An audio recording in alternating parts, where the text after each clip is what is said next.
She was 8, and her father was kneeling on the cellar floor with a candle in his hand. The air smelled of damp stone and stored apples. He held the flame against a crack in the wall, and the fire bent sideways, leaning toward the gap as if something on the other side were pulling it. He pressed a lump of wet clay into the crack. He held the candle again. The flame stood straight. She filed the lesson the way children file everything, without urgency, without understanding. A fact about candles and cracks that might matter someday. 20 years later, she was lying on her stomach beneath a Nebraska woodshed in the dark, pressing her hand against earth that refused to freeze. And the lesson came back with the weight of something she had always known but never needed, until now. $6.40. That was every coin Marta Kral owned on the evening she walked away from Calvin Mott's boarding house with a split lip and a carpet bag that held less than half of what she had brought to Bellwether, Nebraska, 7 months before. The rest, her trunk, her second dress, her wool coat with the mended collar, and $17.50 in unpaid wages, stayed behind a locked door on the second floor of the building she had just left bleeding. Mott had not chased her. He did not need to. He owned the boarding house, the livery, and 3 of the plank shacks along the railroad siding where seasonal workers slept. He also held the fuel contract for Bellwether's cooperative woodshed. In a town where winter killed faster than disease, the man who controlled the firewood controlled the conversation. Marta was 23 years old. She had been born in Moravia, brought to Nebraska at 16 by an older cousin who died of typhus within the year, and had spent the years since then washing linens, hauling kitchen water, stitching torn sheets, and assisting the midwife when the hotel's guests or workers delivered children in rooms not designed for the purpose. She understood labor. She understood cold. She understood with a clarity that had arrived through Mott's fist against her mouth that shelter offered in exchange for obedience was not shelter. It was a cage with a heating stove. The shack she found stood 12 feet by 10, a plank box beside the cooperative woodshed on the north edge of town. Its door hung on leather hinges. Its single window had no glass, only oiled paper that let in light the color of old milk. When she closed the door behind her and set the carpet bag on the floor, the flour dust on the boards moved, not from her steps, from air pushing through gaps in the walls she could not yet see.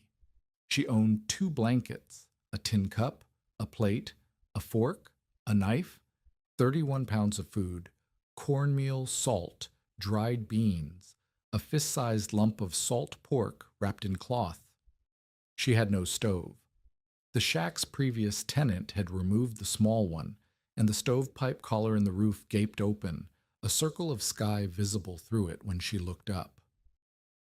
The nearest relative she knew about lived in a Czech settlement south of Omaha. Rail fare cost more than $7. She did not have $7. She did not have $7, and would not have $7 unless she found work.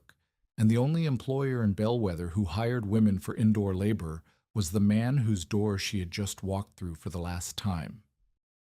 She could not go back. Mott had struck her because she asked for the wages he owed, not because she had stolen or lied or failed at work, because she had spoken the number $17.50 in front of a freight driver who was eating supper in the boarding house kitchen. The driver had looked at Mott. Mott had looked at Marta. The blow came before the driver set down his fork. Going back meant accepting that her body, her hours, and her voice belonged to a man who would hit her for using any of them without permission. She would rather freeze. The night of her first sleep in the shack, she woke because her wash water had skinned over with ice. Not a full freeze. A film, thin enough to break with a finger. But it was October, and the water beside her bed was already turning solid. She had $6.40. Winter in Valley County, Nebraska, lasted from November through March, 5 months, sometimes longer. A poorly sealed shack like this one consumed at least 6 cords of firewood to stay above freezing through the season. The lumberyard quoted $4.50 per cord. 6 cords meant $27. $27. She had 6. The gap was not a difficulty. It was a wall. The man who came to inspect the shack did not knock. He pushed the door open 2 days after Marta arrived, looked at the ceiling, looked at the walls, and told her she was living in a structure that would kill her before Christmas. His name was Reuben Tash. 58 years old, a carpenter by trade, road supervisor for the township, and the person Bellwether asked to judge whether a damaged building should be repaired or pulled down. He had a face like a saddle left in weather. Deep lines, sun-darkened skin, a mouth that moved as little as possible when he spoke. He carried a plumb line in his coat pocket the way other men carried tobacco. He did not introduce himself. He held the plumb line against the north wall and watched the string. 2 inches, he said. This wall leans 2 inches off true. Marta stood beside the stove collar, holding the oiled paper over the window where the wind had pulled it loose during the night. Reuben walked the room in 4 steps. He pressed his thumb against the roof boards. 3 had split along the grain, not cracked, split, meaning water had frozen inside the wood and forced it apart. He tested the stovepipe collar with his fingers and pulled them back with a hiss of air. You could pour a cup of coffee through that gap, he said. Whoever took the stove did not patch what they left behind. He looked at her fuel. Less than a quarter cord of scrap, broken crate boards, a few twisted cottonwood limbs, a short section of railroad tie that would burn hot and foul. That is perhaps 40 pounds of wood, Reuben said. Do you understand what 6 cords looks like? It looks like a wall 8 feet high and 8 feet wide and 4 feet deep, times 6. You have enough fuel for 1 week of cold nights, and the cold nights have not started. Marta said nothing. She was watching the plumb line still hanging against the leaning wall. Miss Kral. Reuben pulled the plumb line down and wound it around his hand. The boarding house is warm. Mott is difficult, but he feeds his workers and he keeps the stoves burning. There are also families outside town who take in single women for the winter in exchange for household labor. As servants, Marta said, as workers with a roof. Workers whose wages are decided after the work is done, by the person who holds the roof. Reuben studied her. The split lip had scabbed but not healed. Her left eye still carried a faint yellow bruise beneath it, the kind that comes not from a single blow, but from the edge of a hand moving fast. You have lived through 1 Nebraska winter, he said. It was not a question. In the boarding house, she said, where the kitchen stove burned all night and the walls were double-planked and the windows had glass. Then you know what is coming. I know what is coming. Reuben put his hat back on. At the door, he turned. 6 cords, he said. $27 at the yard price. I do not know your business, but I know this building. It is a summer shack. No one who built it expected a human being to survive December inside it. He left the door open when he walked out. Marta closed it. The latch did not catch. She held it shut with her hand and listened to the wind testing every board. That night, she did not sleep in the shack. She walked to the cooperative woodshed, a long, open-sided structure 48 feet by 24, built to store the community's winter fuel supply, and measured the temperature in 3 places. She held her hand flat against the ground beside the stove in her shack, where the scrap wood had been burning for 2 hours. Warm. She held it against the north wall of the shack. Cold moved through the planks like water through cloth. Then she crawled beneath the woodshed floor, where a shallow potato cellar occupied the eastern bay, and pressed her hand to the packed earth. Not warm, not cold, still. The air beneath the woodshed did not move. The ground did not radiate the sharp cold of the open prairie. The old potato pit, which had no fire, no stove, no fuel burning inside it, felt warmer against her palm than the wall of her own shack after 2 hours beside a lit stove. Marta lay on her stomach in the dark beneath the shed floor and held her hand against the earth for a long time. She was not a builder. She was not a mason. She was a laundress and a kitchen worker, and a woman with $6 who could not afford 1 cord of wood, let alone 6. But she understood what her hand was telling her. The town's firewood sat in a shed above ground that stayed warmer than her heated shack. The wood was not burning. The ground was not hot. Something about the arrangement, the mass overhead, the stillness of the air, the earth itself, was holding warmth that her thin-walled box could not. She did not yet have a plan. She had a question. Could a room exist down here that did not need 6 cords of fuel to survive the winter? The question kept her awake until dawn. The memory arrived in pieces over the following days, the way old knowledge surfaces when the body recognizes a problem before the mind names it.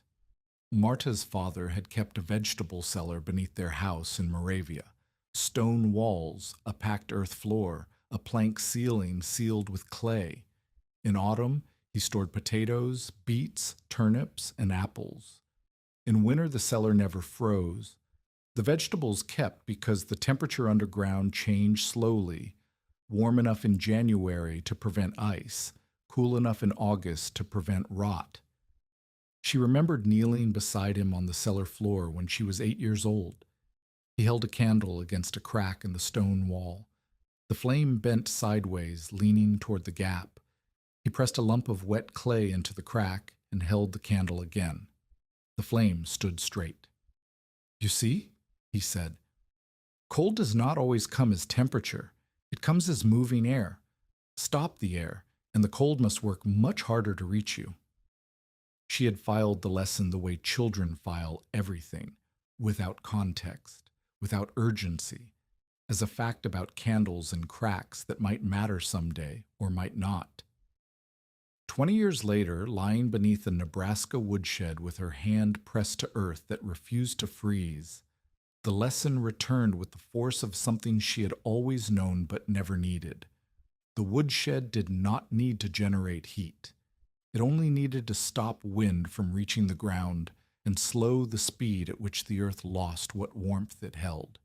60 tons of stacked timber created a mass that no gust could penetrate. The earth beneath it responded to temperature changes over weeks, not hours.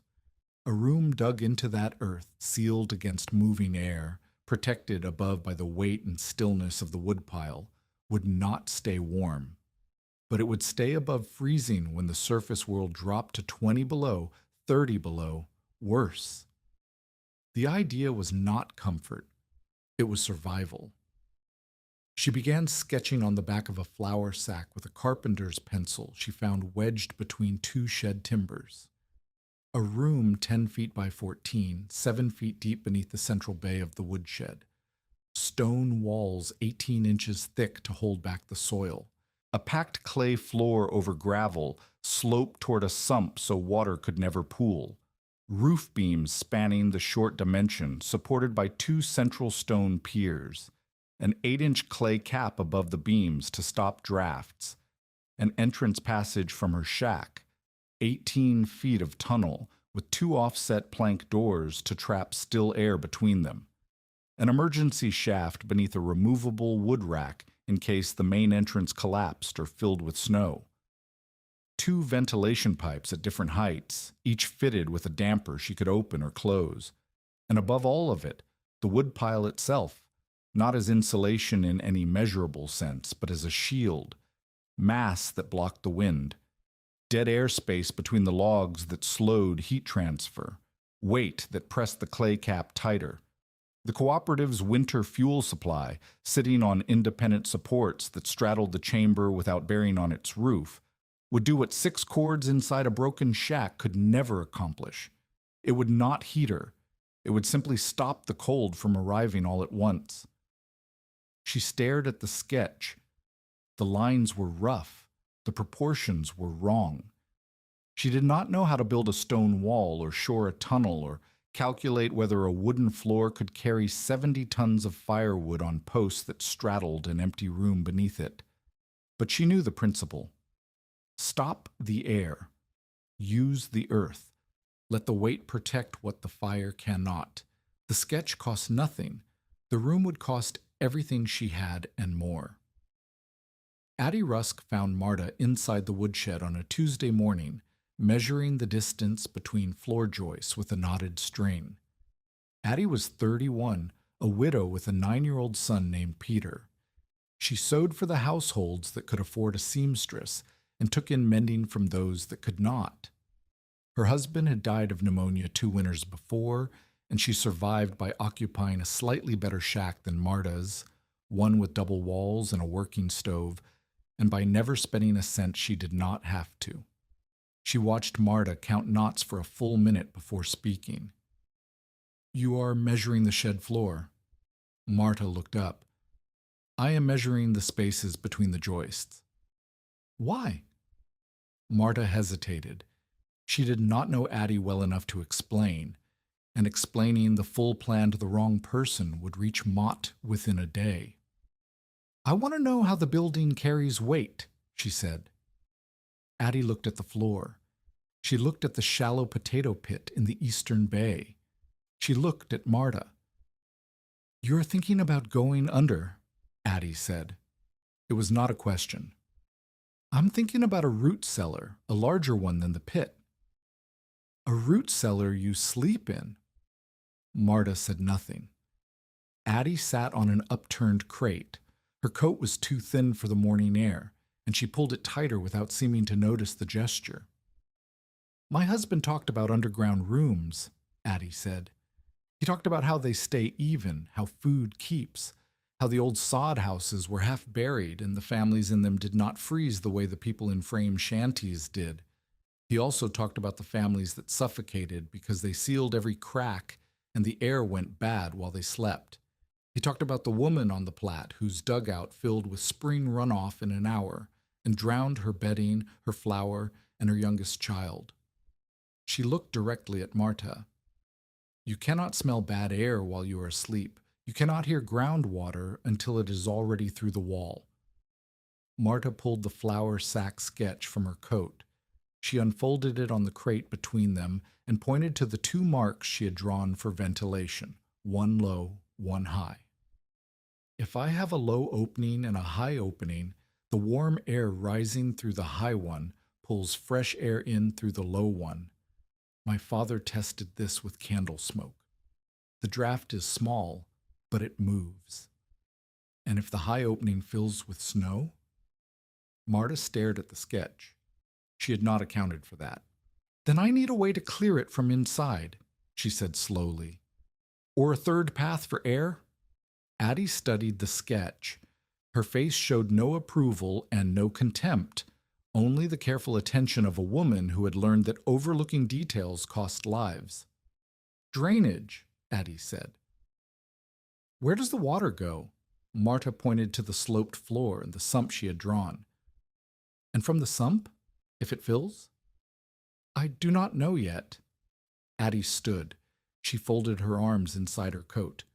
"I'm not telling you this is impossible," she said. "I'm telling you the things that will kill you if you forget them. Air and water. The room itself does not care whether you survive. It only does what earth and stone and wood do. You have to make it do the rest." She left without offering to help. But she had not dismissed the plan. She had improved it. 2 fears Marta had not considered, snow-blocked ventilation and inadequate drainage, now sat on the sketch beside the features she had already drawn. The skepticism did not obstruct the design, it sharpened it. The man who would teach Marta to build what she had drawn found her 3 days later, and he did not begin with encouragement. Anton Vondra was 61 years old, born in Moravia like Marta, though he had left 30 years earlier and spoke English with an accent that had worn down to a faint roughness on certain consonants. He was a stonemason by original trade, a railroad culvert builder by long employment, a well digger when culvert work dried up, and now the caretaker of Bellwether's cooperative woodshed, the man who recorded deliveries, stacked cords, and maintained the structure that Marta planned to dig beneath. He found her at dusk, crouched beside a 2-foot deep test hole she had dug against the shed's foundation. She was examining the soil layers with her fingers. Dark topsoil, then a band of lighter clay, then gravel mixed with yellow earth. Anton stood over the hole and said nothing for a long time. "What do you see?" he finally asked. Marta looked up. 3 layers. The top is soft. The middle is clay, tight enough to hold a shape. Below that, gravel and sand. "What do you not see?" She stared into the hole. "I do not know what I do not see." "Water," Anton said. "You do not see water, but the gravel layer tells you where it travels. Dig 3 feet deeper in the wrong direction, and you will hit a seam that fills your hole faster than you can bail it." He lowered himself stiffly to one knee and pointed at the clay band. "This is your friend and your problem. Clay holds weight. Clay stops water from above, but clay also holds water inside itself, and when it freezes, it swells. When it thaws, it shrinks. A wall built against wet clay will move every spring." Marta showed him the flour sack sketch. Anton studied it without expression. He handed it back. "Dig a vertical slice," he said, 1 foot wide, 3 feet deep along the line where you want the east wall. Leave it open overnight. Come back at dawn and tell me what the soil did." She dug the slice. By morning, the lower 8 inches of the exposed face had slumped into the trench. The clay, freed from the pressure of the earth beside it, had relaxed outward. The gravel beneath it had shifted. A trickle of water darkened the bottom. Anton arrived as Marta was staring at the collapsed face. "Now you understand," he said. He set 2 short planks against the standing portion of the cut, braced them with stakes driven at angles into the undisturbed soil, and told Marta to remove the slumped earth by hand. With the planks holding the face, the soil stayed. Without them, it fell. "That is the lesson," Anton said. "Soil looks strong because it has nowhere to go. Give it somewhere to go, and it moves. A hole is safe only when the weight above it has somewhere else to go." He did not offer to build the cellar. He did not say the plan was sound. He said the soil would teach her what it allowed if she listened, and that he would not let her kill herself through ignorance if she was willing to learn. It was not charity.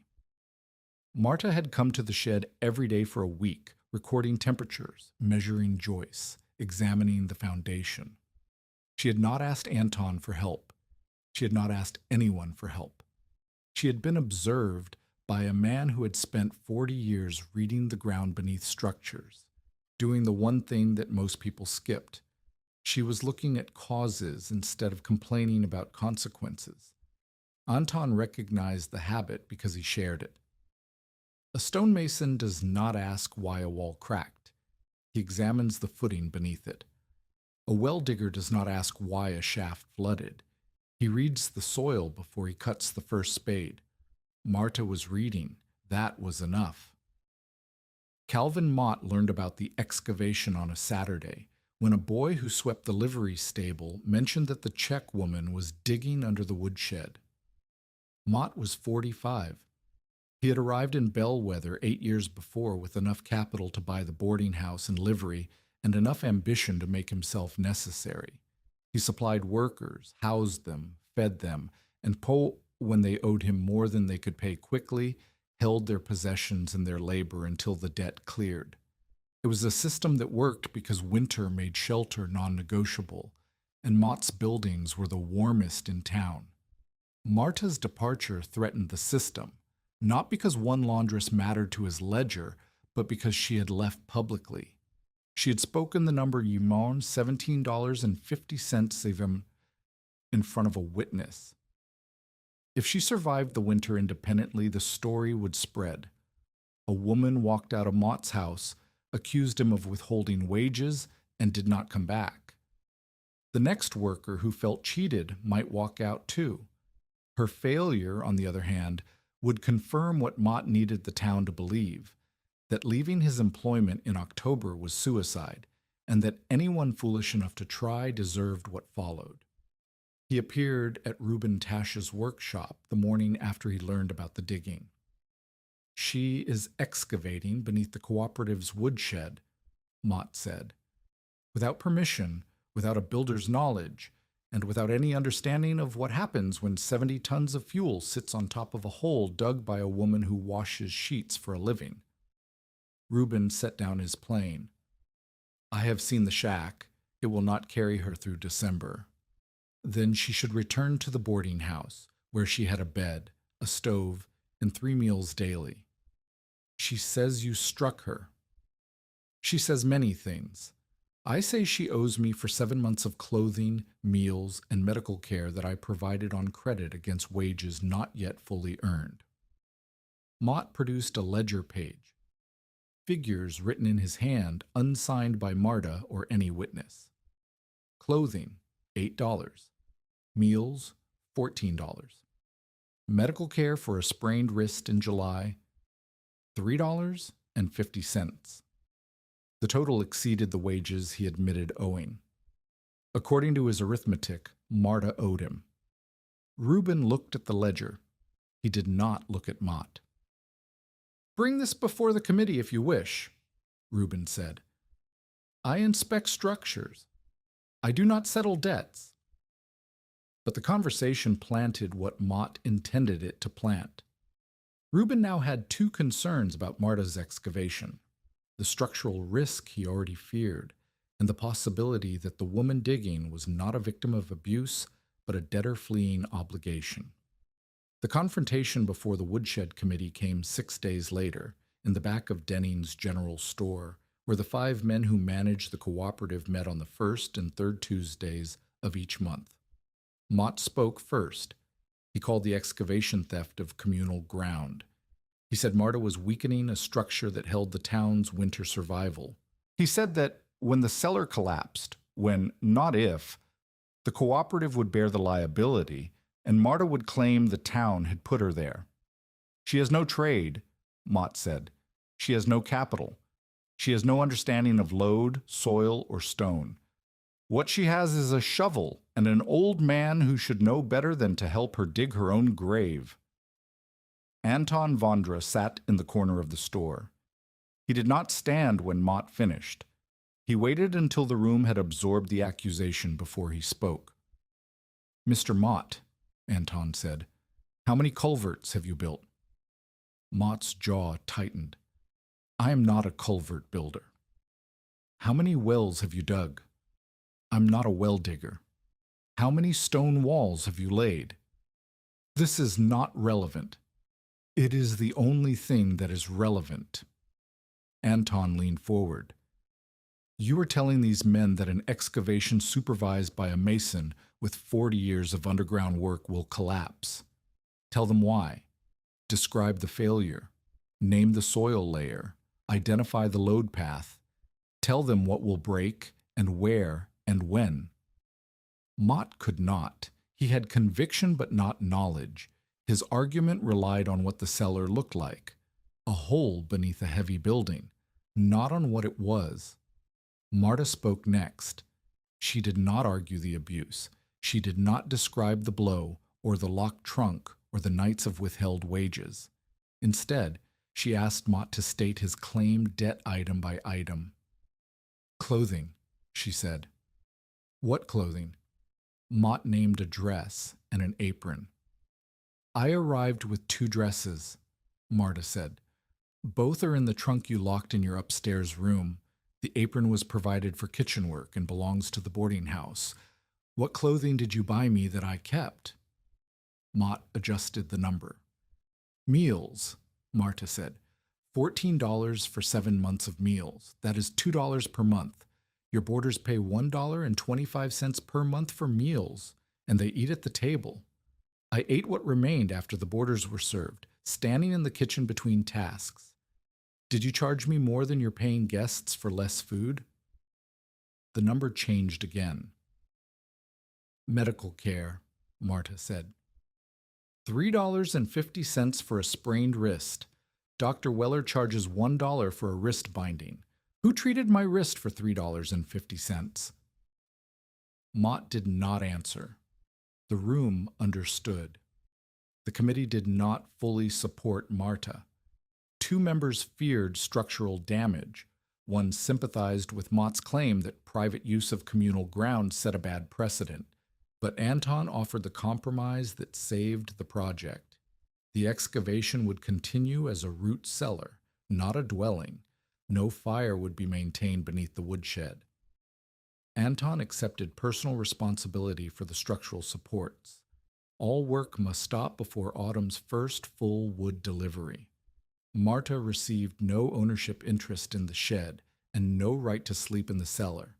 She received only permission to enlarge the existing potato pit for food storage purposes. The committee approved by a margin of 3-2. Mott voted against.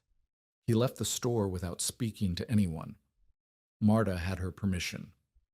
She also had a deadline. The first wood delivery was expected in mid-September. That gave her 14 weeks to move more than 40 tons of earth and stone, build walls, install a roof, dig an entrance tunnel, and construct an emergency shaft, all while maintaining the fiction that she was building a potato cellar. The secret was no longer the cellar's existence. Everyone knew about the hole. The secret was the cellar's true purpose, a habitable storm refuge connected to her shack by an underground passage, ventilated, drained, and designed to keep one person alive through the worst weather the plains could produce without burning a single cord of the firewood stacked above it. Construction began on a morning so hot that the excavated soil dried to powder before Marta could shape it. Anton taught her the first principle before she moved a single spadeful of earth from the approved site. Never open the entire chamber at once. Dig narrow sections. Shore each section with temporary timbers before cutting the next. The earth holds itself in place because it has nowhere to move. The moment you remove the earth beside it, it has somewhere to move. Control the movement. She started with a trench 4 feet wide along the line where the east wall would stand. Anton showed her how to set vertical planks against the exposed face and brace them with angled stakes driven into the undisturbed floor. The braces held the soil while she deepened the trench. The earth came out in 2-handled baskets. Each basket held perhaps 40 pounds. The chamber, when finished, would require the removal of approximately 500 cubic feet of soil, conservatively 30 tons or more, depending on moisture. Marta carried it in 40-pound increments. The removed earth went everywhere useful. She packed a raised berm against the shed's north wall, where wind erosion had left the foundation timbers exposed. She shaped clay blocks for the cellar's ceiling cap. Reuben Tash, despite his doubts about the project, approved her use of excavated soil as road fill for a low spot that flooded every rain. The arrangement gave her one thing she desperately needed, a reason to keep digging that the committee could not dispute. More soil became sod blocks that she stacked against the worst gaps in her shack's walls. Each block cut the wind a little more. None of them made the shack livable for winter. They only made it survivable for now, for the week she needed to finish the room that would replace it. The heat helped and hurt. Dry soil weighed less and held its shape better in the trench. But Marta's water came from the town pump 300 yards away. She carried it in 2 buckets, 4 trips a day, and by the second week, the trips were taking longer because her shoulders had begun to swell. Her palms split first. Cloth wraps helped for a day, then soaked through. The raw skin beneath stuck to the shovel handle, and tore fresh each morning. She learned to grip with her fingers curled over the top of the handle rather than wrapped around it, distributing the pressure across her knuckles instead of her palms. The modification slowed her digging by perhaps a third. She could not afford the lost time, but she could not dig at all with hands that would not close. By the end of the second week, the East Trench was 4 feet deep, 12 feet long, and properly shored. The exposed soil face showed exactly what Anton had predicted. Stable clay over gravel, with a thin, wet seam at the boundary that wept moisture after any rain. Anton examined the seam. He poured half a bucket of water onto the exposed surface and watched where it gathered. "West side," he said. "The water runs west. Your sump goes in the southwest corner, and your drainage trench wraps 3 sides of the room. If you put the sump on the east, you are fighting gravity." The drainage trench added 3 more weeks to the timeline. Marta wanted to begin the stone walls immediately. The walls were visible progress, proof that the project was real and advancing. Anton refused. "You do not build walls on ground that has not shown you its water," he said. "Wait through 2 rains. The trench will tell you where the seep comes from and whether your gravel is carrying it away." She waited. The first rain came 4 days later, a steady, soaking fall that lasted through a night and half the following day. Water appeared in the drainage trench within hours, running along the gravel bed she and Anton had laid, gathering in the sump exactly as designed. The walls of the excavation held. The shoring did not shift. The second rain came 8 days after the first. This one was harder, shorter, driving. Water entered the trench faster and in greater volume, and it revealed what the first rain had not: a second seep, on the north face, 6 inches below the surface, where a lens of sand carried water sideways from higher ground. The second seep cost 12 days. Anton made Marta excavate a secondary drainage channel behind the north wall line, filled with gravel connecting to the main trench.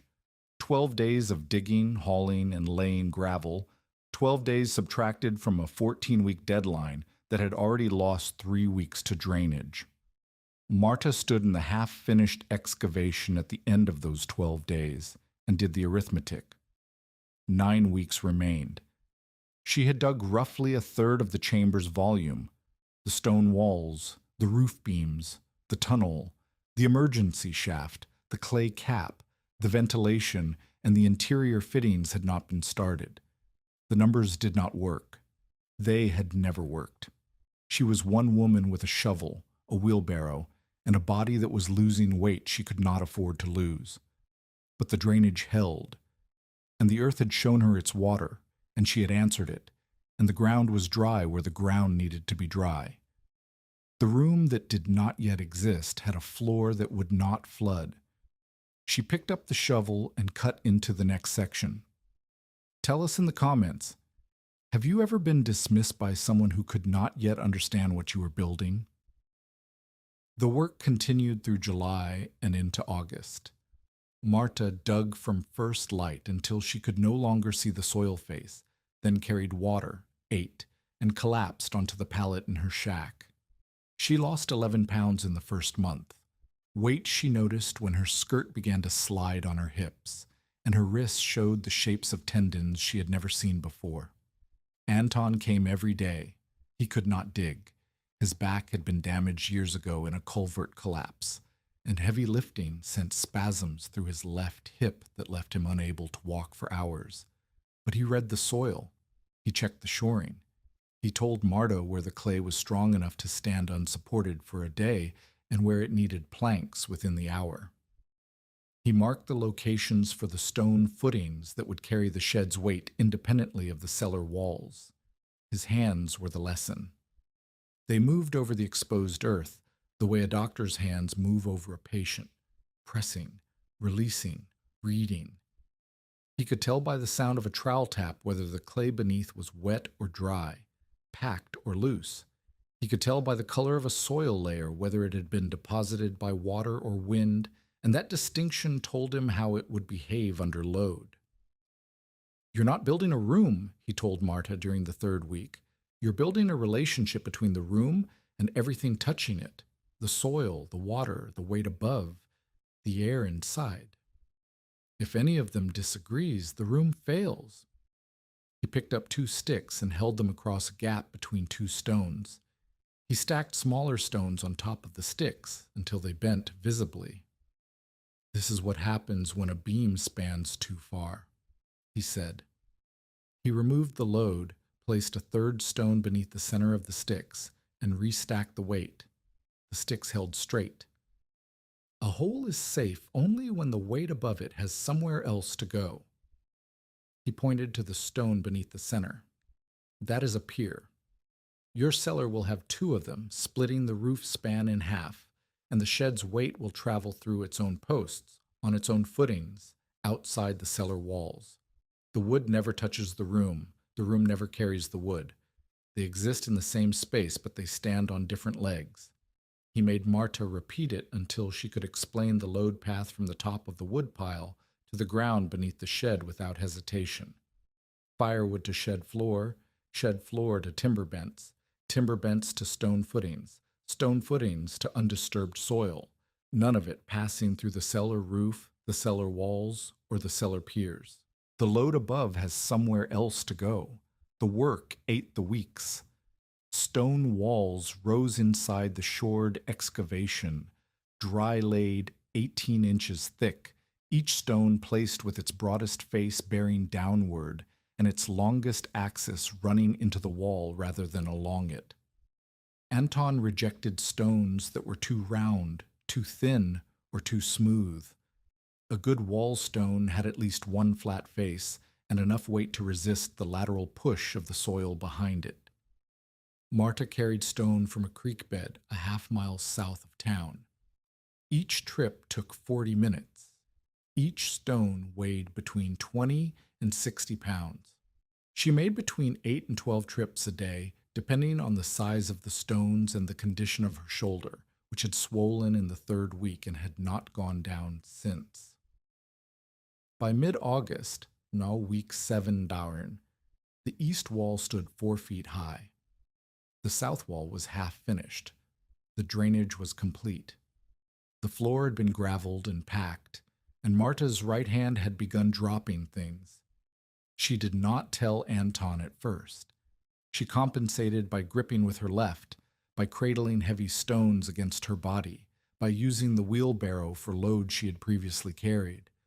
But Anton noticed when she set a stone with her right hand, and it slipped from fingers that did not close fully. He took her hand and turned it over. The palm was raw beneath its wraps, but the problem was not the skin. The tendons between her thumb and forefinger were swollen, visibly enlarged, hot to the touch. Repeated gripping, the shovel, the stones, the baskets, had inflamed them past the point where rest alone would fix the problem quickly. 2 days, Anton said. "I cannot lose 2 days." "You can lose 2 days, or you can lose the hand." He placed her shaking right hand flat against a roof beam. "Feel that. That is the beam that will hold the ceiling over your head in January. Do you want the woman cutting the final joint in that beam to have a hand that shakes and drops?" Marta rested for 2 days. She spent them lying in the cellar, not sleeping, but measuring. She counted roof beam lengths. She calculated the number of stones remaining for each wall. She figured the volume of clay needed for the cap. She scratched the numbers into a flat stone with a nail and stared at them the way a gambler stares at the cards remaining in a deck. 7 weeks left. More than half the work remained. The deadline was not going to move. Winter did not negotiate. The wood delivery would come when the railroad sent it, and the cooperative would stack it when the cooperative was ready. And if the independent supports were not in place, the entire shed load would bear on a cellar roof that did not yet exist.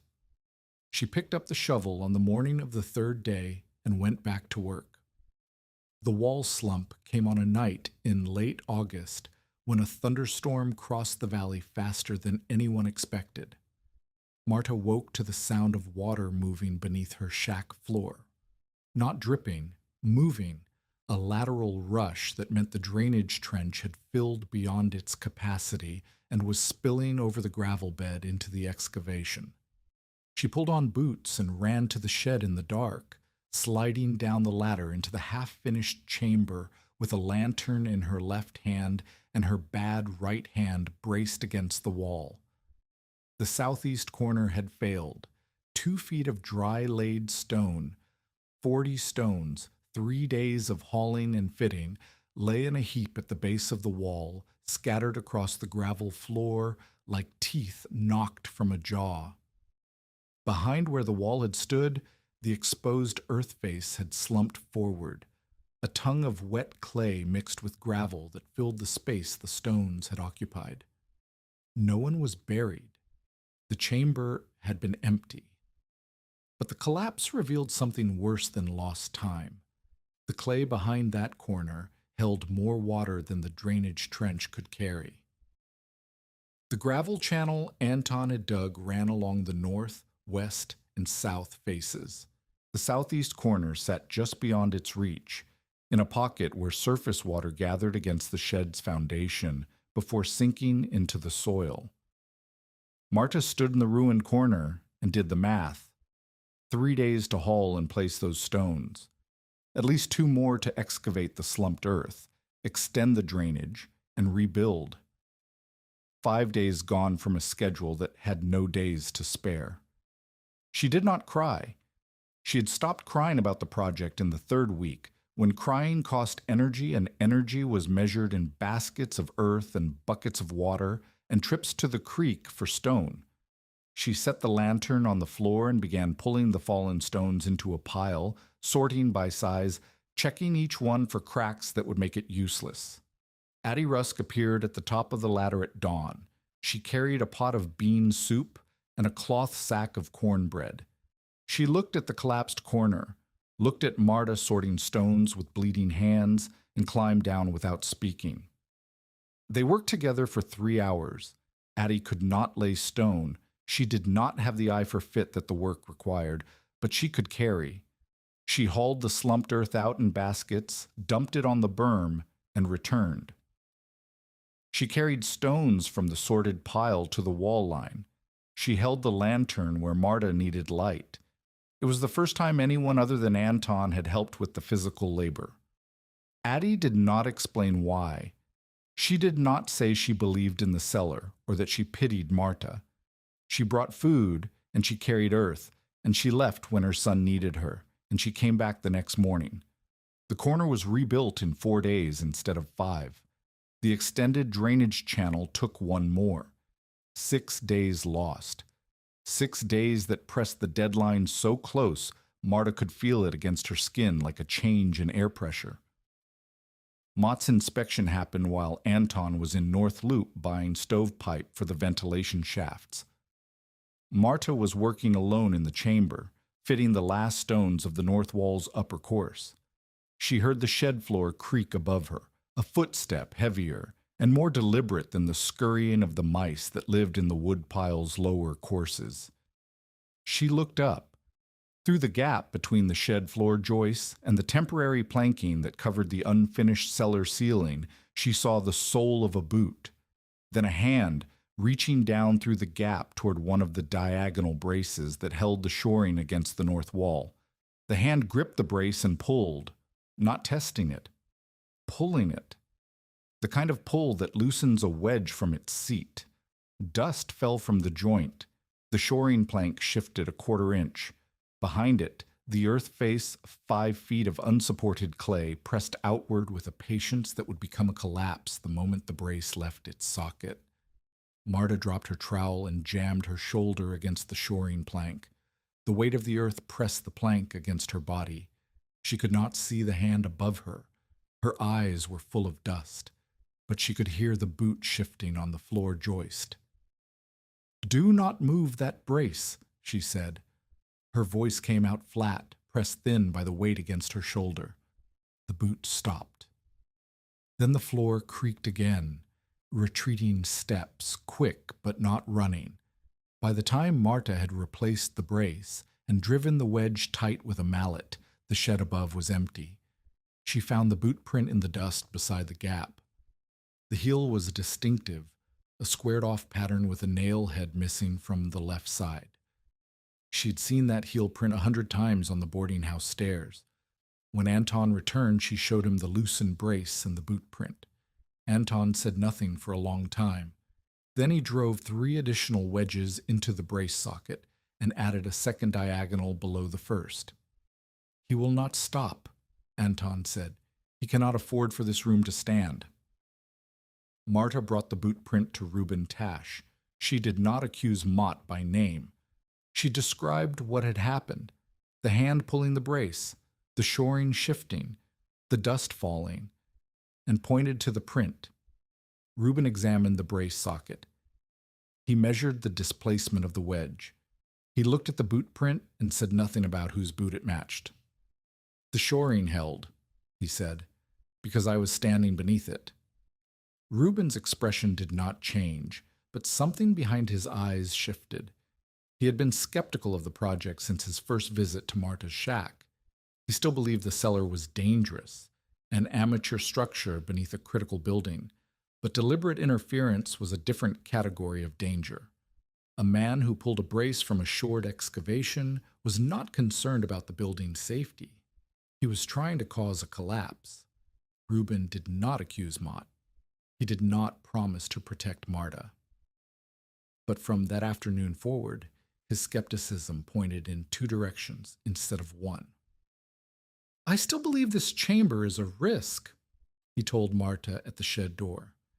"But I will not have someone die in it because a brace was pulled by a hand that should not have been there." He began checking the shoring weekly. It was not support. It was surveillance. But it served the same purpose. Mott could not enter the excavation again without Reuben knowing the braces had been disturbed.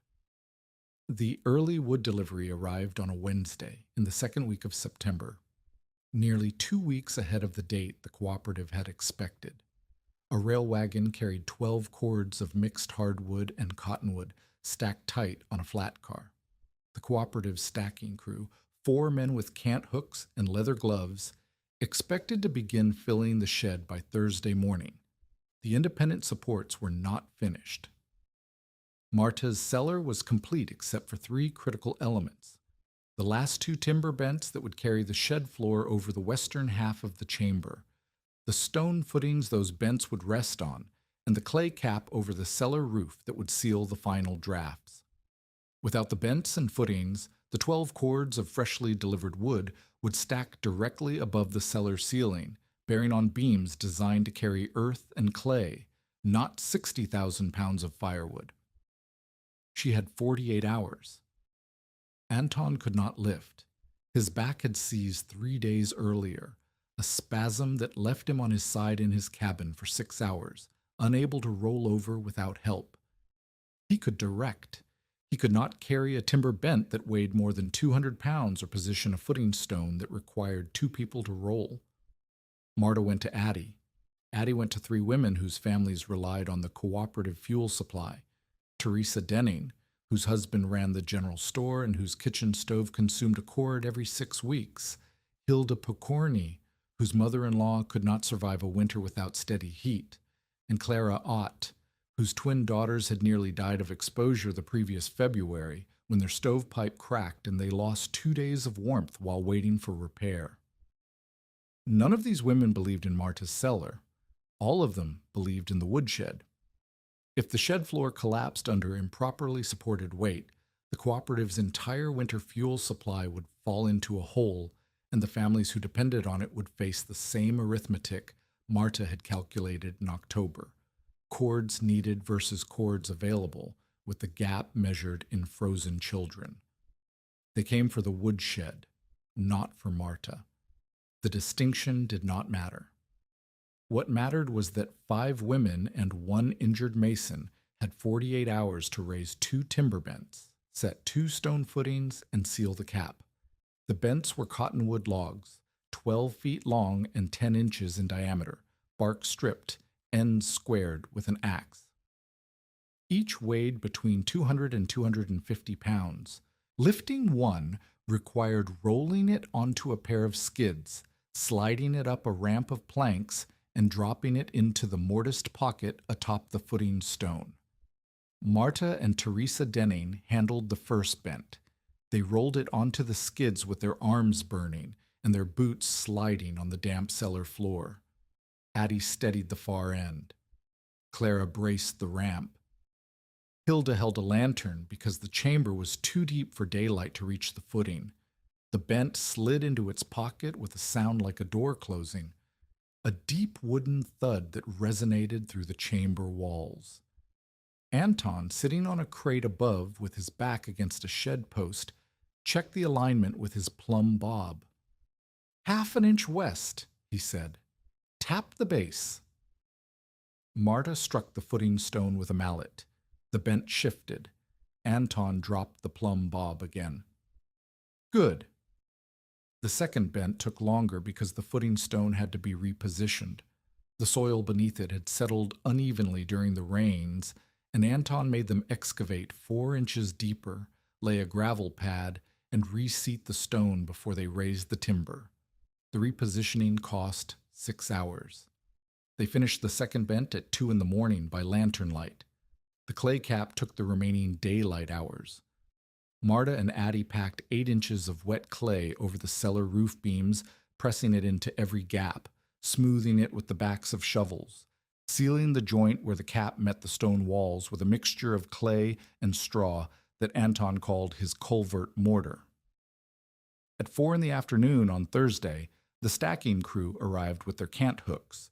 The first cord of wood settled onto the shed floor above Marta's chamber. The floor held.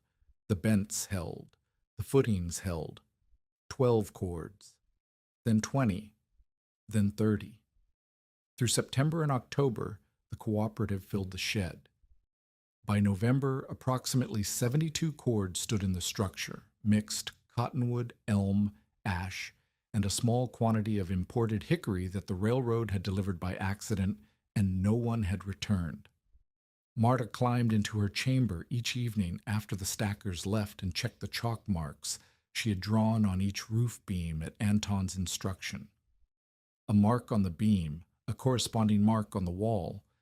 If the beam deflected under load, the marks would separate. Night after night, she held the lantern close and measured. The marks did not move.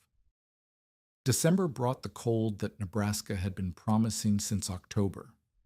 Marta conducted her tests with the precision of someone whose life depended on numbers rather than hope.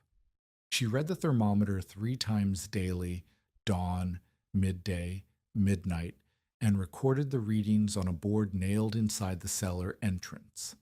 She tied threads across every crack in the stone walls and watched for movement that would indicate airflow. She set a shallow basin of water on the cellar floor and checked it each morning for ice. Outdoor temperature, 14 degrees below zero on the coldest December night. Marta's shack after the stove fire died, 12 degrees above zero. Ice on the wash basin within an hour. Frost on the interior nails by dawn. The cellar, 41 degrees. No ice in the basin. No frost on the walls. No movement in the threads except near the low intake vent, where a faint current of outside air entered and was warmed by the earth before reaching the sleeping platform. Anton tested the ventilation with lamp smoke. He lit the lamp near the floor and held it beneath the high exhaust vent. Smoke rose through the pipe and vanished. He closed the low intake damper. Within 2 minutes, the smoke pooled against the ceiling, directionless, unable to find a path. He opened the damper. The smoke cleared. "Both vents open when you are awake," he told Marta. "The low one can be reduced when you sleep, but never closed entirely. If the lamp flame shortens or changes color, you open everything and leave. Understood?" "Understood." Reuben Tash arrived on a morning in mid-December with his plumb line and a skepticism that had aged from dismissal into something closer to reluctant curiosity. He checked every chalk mark on every beam. None had shifted more than the width of the pencil line. He checked the shoring that remained in place along the tunnel walls. Tight. He checked the drainage sump. Dry except for a thin film of moisture at the bottom. Drainage working as designed. He stepped back and looked at the room. The stone walls, the timber ceiling, the packed clay cap above it, the two stone piers splitting the span, the independent bents carrying the shed load around the chamber like a river dividing around a rock. "I will not call it safe," Reuben said. "It has not seen wind. It has not seen a temperature drop of 40 degrees in 6 hours. It has not seen snow pressing down on the wood above it while the ground beneath it freezes and shifts." "What would you call it?" Marta asked. "Standing," Reuben said. "I would call it standing." He left. Marta stocked the chamber. Cornmeal, beans, salt pork, dried apples, 2 covered water crocks, lamp oil sufficient for 5 days of careful use, blankets and wool clothing, including the coat Addie had given her, her own mended cast-off, but heavier than anything Marta owned, a pry bar, a shovel, a hatchet, and a spare section of stovepipe in case the exhaust vent was damaged. Anton insisted she complete the emergency exit.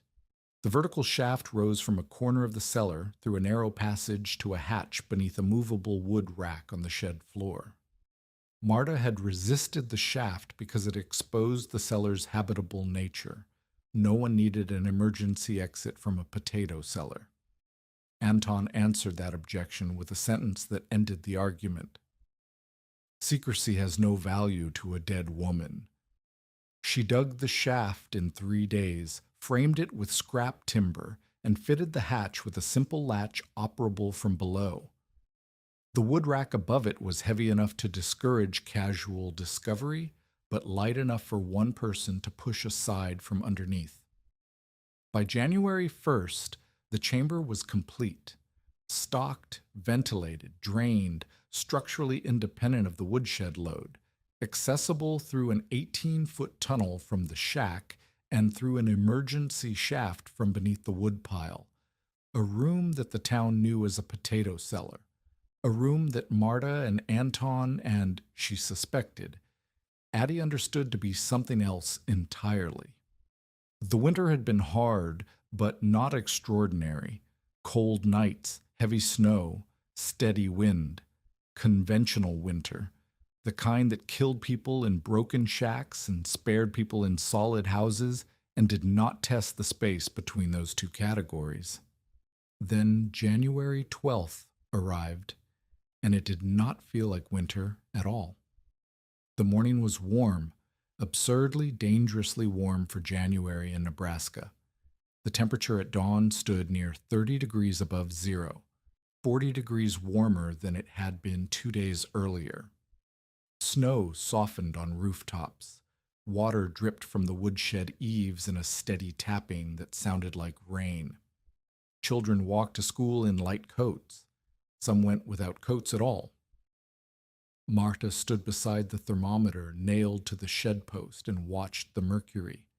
She had never seen a January morning this warm in Nebraska. The warmth should have been a relief. It felt like a lie. Anton arrived at her shack before 9. He moved slowly.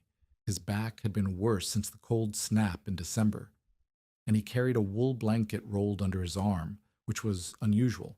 He did not carry blankets to morning visits. "Do you feel the wind?" he asked. Marta felt it. A south wind, gentle, almost pleasant, but beneath the gentleness, a quality she could not name, a thickness, a weight, as if the air itself was holding its breath. "It will shift," Anton said. "I have seen this twice in my life. Once in 63, on the Platte. Once in 73, north of Grand Island. The warm wind comes from the south. It loosens everything. People open doors, children go out. Then the north wind arrives behind it, and everything the south wind loosened becomes a weapon. He looked at the sky. The southern horizon was bright. The northern horizon was not dark exactly. It was absent. A low line where the sky stopped and something else began. Not cloud, not fog. A kind of erasure, as though the land beyond that line had been removed. How long? Marta asked. Hours, maybe less. The school children. Someone should ride to the school. I cannot ride. Marta ran to the general store and told Denning. He looked at the sky and hesitated. The warm air felt fine. The morning looked fine. A man did not pull children from school because an old Moravian stonemason felt uneasy about the wind. She did not argue. She returned to her shack and began moving the last of her supplies into the cellar. Blankets, water, the remaining food, the pry bar and hatchet, which she had left by the stove, the spare vent section. The wind shifted at approximately 11 in the morning. It did not turn gradually. It broke. One moment, the south wind carried the smell of wet snow and softening earth. The next moment, the air came from the north, and it carried nothing. No smell, no moisture, only velocity and cold so sharp it burned the skin on contact. The temperature dropped, not slowly, not in the measured descent of a normal cold front. It plunged, as though someone had opened a door between Nebraska and the Arctic and forgotten to close it. Within minutes, the warm morning became a memory. Within an hour, the thermometer beside the shed passed 0 and kept falling. Snow arrived with the wind. Not falling snow, horizontal snow, driven parallel to the ground at speeds that made individual flakes invisible. The air turned white, not white like a snowstorm, white like the inside of a jar of flour, dense, directionless, absolute. Visibility dropped to nothing. A person standing in the open could not see their own outstretched hand. Marta was inside her shack when the wind hit. The wall facing north bowed inward. Not much. Half an inch, perhaps? But the boards groaned, and the flour paste patches she had applied in October cracked and fell in strips. Snow entered through every gap, as if the wall were not there. It piled on the floor in narrow ridges that traced the spaces between planks, like white lines drawn by an invisible hand. The stovepipe collar, the gap Reuben had measured in October down, became a funnel. Wind poured through it and drove the temperature inside the shack below freezing within minutes. Marta's water crock, sitting 3 feet from the stove, grew a film of ice while she watched. The south edge of the roof began to lift. She heard it before she saw it. A rhythmic creaking, the nails in the roof boards working against the rafters as the wind found the gap beneath the eaves and pressed upward. Each gust lifted the south edge a 1/4 inch. Each lull let it drop. The rhythm accelerated. Anton came through the door sideways, his body bent against the wind, snow packed into the creases of his coat. He had walked 60 yards from his cabin. The walk had taken him 10 minutes. Blood ran from a cut on his forehead where something airborne, a board, a branch, a piece of someone's roof, had struck him. "Now," he said. Marta grabbed the carpet bag, the same one she had carried out of Mott's boarding house, and pulled the plank panel away from the wall that concealed the tunnel entrance. The passage was 18 feet long, 3 feet wide, 4 feet high. 2 offset plank doors broke it into 3 sections, each door creating an airlock that prevented wind from traveling the full length. She pushed Anton through the first door. He moved on his hands and knees, his left arm pressed against his body. She closed the first door behind them and opened the second. The air between the doors was still, no wind, no snow, no sound except their breathing. Through the second door, into the cellar, the temperature inside was 43 degrees. After the shack's collapsing chaos, the stillness hit her like a physical weight. No wind, no lifting roof, no snow entering through walls. The stone absorbed sound. The packed clay floor held warmth that the earth had been storing since autumn.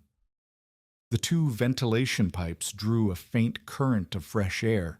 She could feel it against her face, the low intake pulling gently, the high exhaust carrying stale air upward through the woodpile and into the storm above. She settled Anton against the wall and wrapped him in every blanket she had. His forehead wound was superficial, but his left shoulder hung wrong, lower than the right, the collarbone displaced by whatever had struck him in the shack. He breathed in short pulls, each one catching on something inside his chest. Above them, the shack died. They heard it, a tearing sound, then a crack, then a sustained roar as the wind took the roof and scattered it across the frozen ground. Boards struck the side of the woodshed hard enough to make the stacked timber shudder. Marta felt the vibration through the stone wall against her back. The shack's south wall followed the roof, then the north wall, then the floor, which was merely boards laid on sleepers. Within 20 minutes of the wind's arrival, the structure that Reuben Tash had called a summer shack ceased to exist. Its boards lay scattered across a 200-yard stretch of frozen prairie. Snow filled the rectangle where Marta's bed had been. The town, looking toward the cooperative woodshed from whatever windows still held glass, saw the wreckage and assumed the obvious. Marta Kral had been inside, and the wind had taken her. Inside the cellar, the lamp burned with a steady flame. Marta checked the chalk marks on the roof beams, aligned. She checked the drainage sump. Dry. She checked the water crocks. Liquid. Both of them, no ice, no film, no crystal forming on the surface. The thermometer read 43 degrees. Outside, the temperature was falling toward 30 degrees below zero. Anton drifted in and out of consciousness. When he was lucid, he watched the ceiling, not with fear, but with the professional attention of a man assessing a structure under load. The shed timbers above the cellar made sounds. Creaks. Pops. The kind of noise that wood produces when uneven pressure, snow on one side, wind lifting the other, creates stresses that travel through the grain. "The shed roof," Anton said. "Not our ceiling." Marta checked the marks again. He was right. The cellar beams were not moving. The sounds came from the shed's own roof, which was dealing with the storm on its own terms. The cellar existed beneath the noise, beneath the weight, in a pocket of still air that the wind could not reach, and the cold could only approach slowly, degree by grudging degree. She extinguished the lamp to conserve oil. In the dark, the storm became a vibration, a low, continuous shudder that traveled through the ground itself. She could feel it in the stone wall, in the packed floor, in the timber beams above her head. The woodpile acted as a dampener. The howling that must have been deafening on the surface arrived underground as a hum, almost musical, the frequency of a world trying to tear itself apart and being absorbed by 60 tons of stacked timber before it reached the chamber. The first hour passed. The second. Marta checked the vents by feel, holding her hand beneath the high exhaust, feeling for the gentle pull of air moving upward. Present, steady. The system was working. Then, in the third hour, the pull stopped. She held her hand beneath the exhaust for a full minute. Nothing, no movement, no current. The air in the chamber had become perfectly still, not the comforting stillness of a sealed room, but the dangerous stillness of a room that had stopped breathing. She lit the lamp. The flame burned, but smaller than before. She held it beneath the exhaust pipe. The smoke rose, hit the opening, and pooled. It did not enter the pipe. Something above, snow, debris, a section of the shed roof, had sealed the exhaust. Anton's breathing had changed, shorter, faster. His body was consuming the oxygen in the room, and so was the lamp, and so was Marta, and the air had nowhere to go, and nothing new was coming in to replace it. If you are invested in Marta's fight, subscribe and stay with us, because the room that protected her has just begun running out of air. Marta opened the low intake vent fully. A thin stream of cold air entered. The intake was positioned lower, closer to the ground, partially sheltered by the woodpile's base. But without the exhaust to pull it through, the intake could only push air into a room that had no way to release it. The pressure would equalize and the flow would stop. She had minutes, not hours. Not minutes until death. Minutes until the air quality would begin to degrade noticeably. Minutes until decisions made in clear air would need to be made in fog. The emergency shaft. It stood in the far corner of the cellar, beyond the central stone pier, accessible through a low-side passage that ran beneath the western section of the woodpile.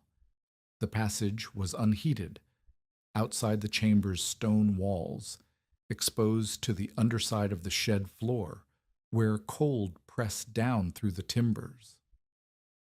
The shaft rose vertically to a hatch beneath the movable wood rack on the shed floor above. Marta tied a rope around her waist and secured the other end to the stone pier. If she lost consciousness in the passage, Anton saw, if he woke, could pull her back.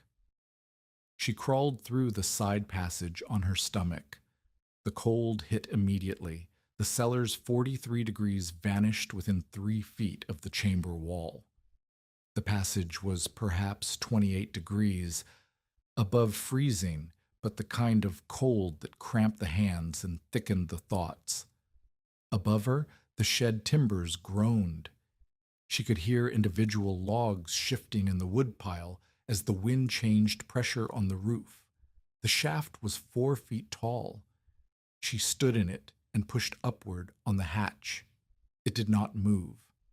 The hatch was pinned, not locked, pinned by the weight of wood that had shifted during the storm, pressing the rack down against the hatch frame.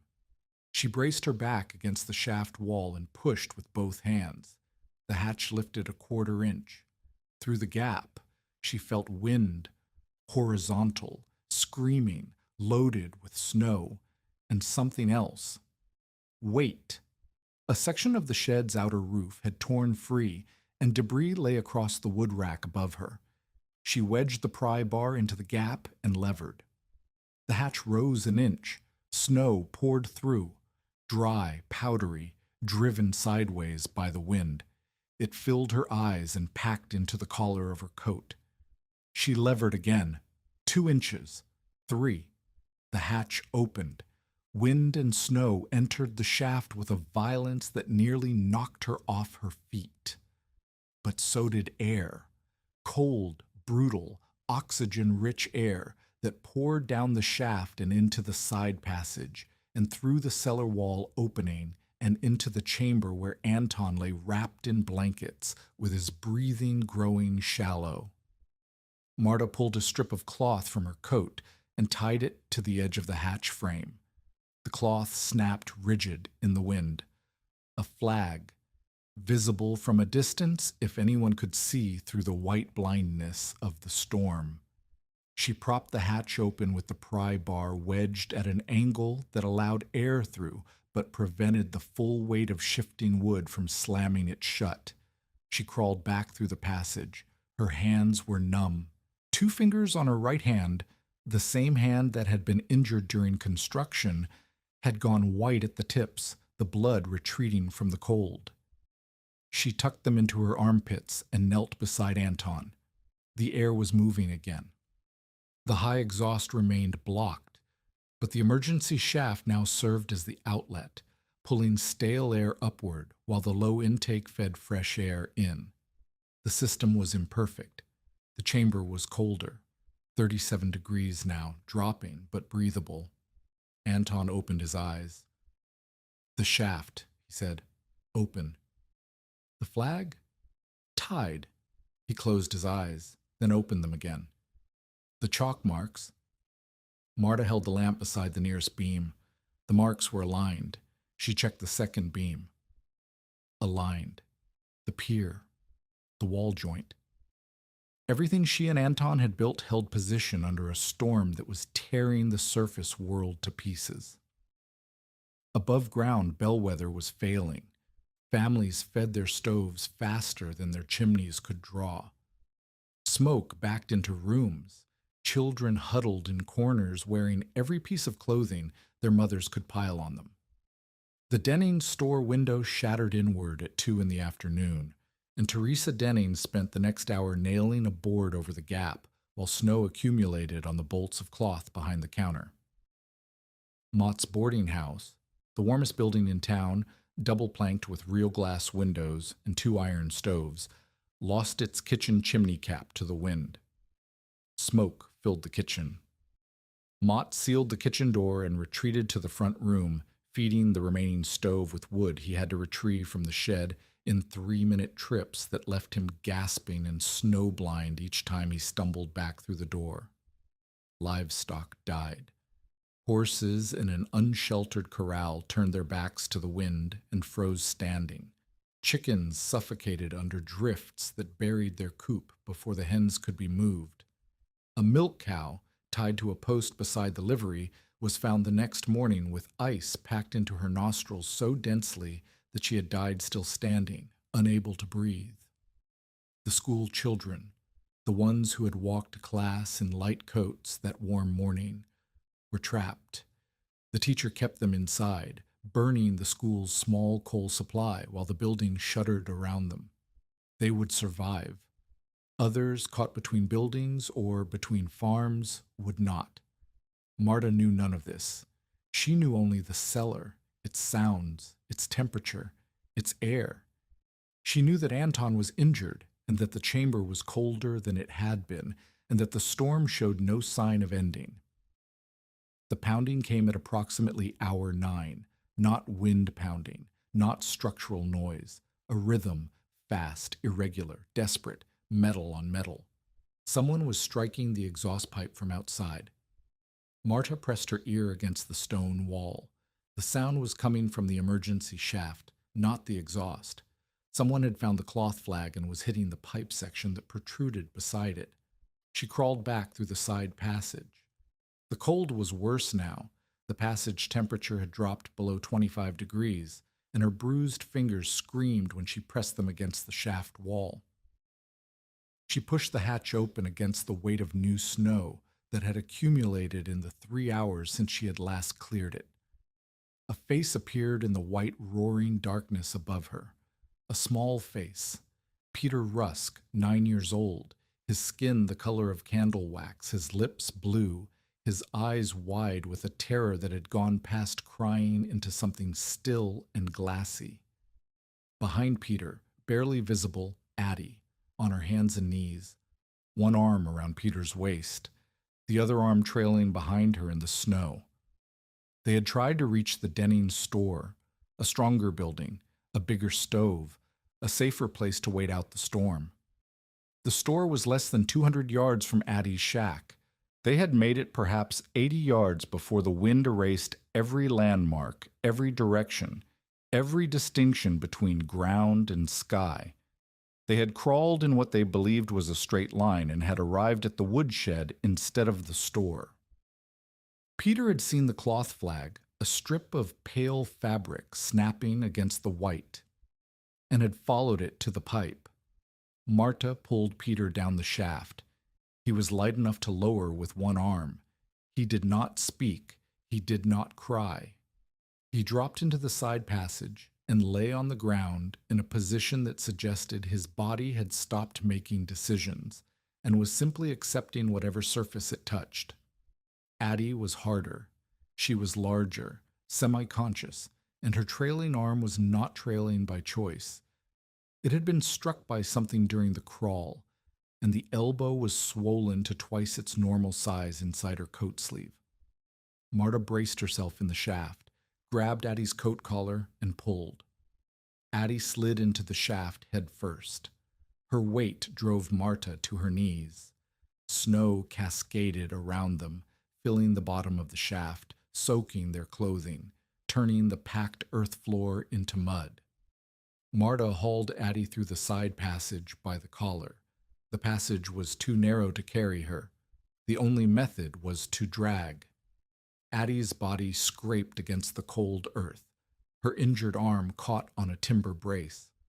She screamed, the first sound she had made, and the scream echoed through the passage and into the cellar where Anton heard it and tried to sit up and could not. They reached the chamber. Marta sealed the side passage entrance as best she could, a plank wedged across the opening, blankets stuffed around the edges, and turned to the damage. The chamber temperature had fallen from 37 to 35 degrees. 4 bodies, 3 of them cold and wet, one of them barely conscious. The air supply was adequate. The shaft remained open, but every degree lost represented warmth that the earth would take hours to replace. Marta stripped the wet clothing from Peter and wrapped him in the driest blanket. She placed him on the sleeping platform, which sat 18 inches above the floor. Warmer air rising, colder air sinking, an arrangement Anton had insisted on during construction. She stripped Addie's coat and outer layers and wrapped her beside her son. 4 people, dry blankets, still air, body heat radiating into a small sealed space. The mathematics of survival were simple and merciless.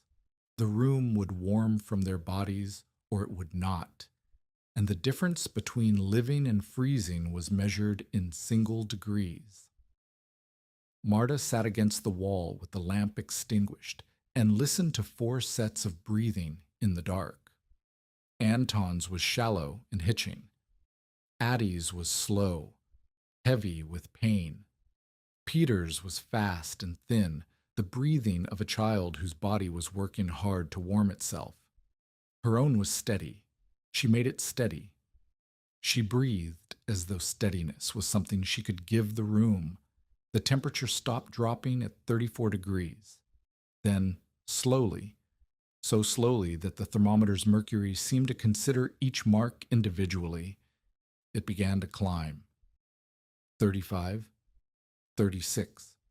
By the time the wind above began to weaken, 12 hours after it had arrived, the chamber held at 38 degrees. Not warm. Visible breath hung near the vents. The water crocks had not frozen, but the surface of the water was cold enough to hurt Marta's cracked hands when she dipped a cup for Peter. But alive. All 4 of them.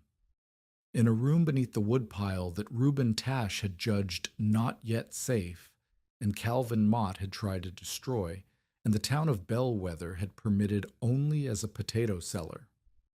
The storm weakened sometime before dawn on January 13th. The wind did not stop, it diminished, the way a scream diminishes into a moan. The temperature outside remained far below 0. Marta's surface shack was gone. Every board scattered, every possession that had not been moved underground now buried in snow or broken across the prairie. She checked the chalk marks one final time.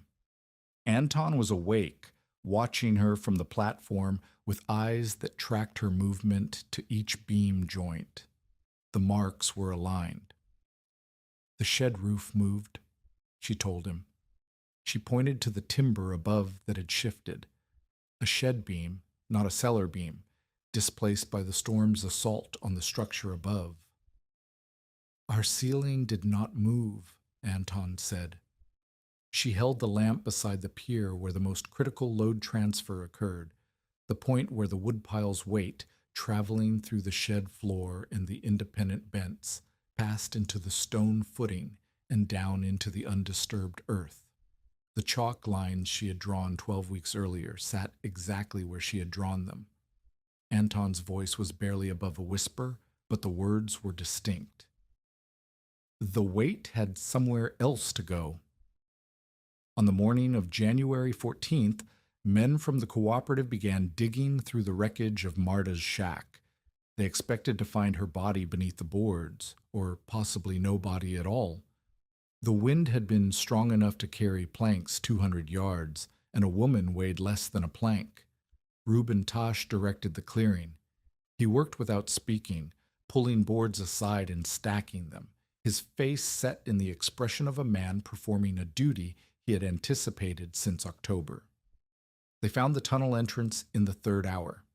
The concealed panel had been buried under the collapsed north wall, but the passage behind it was intact.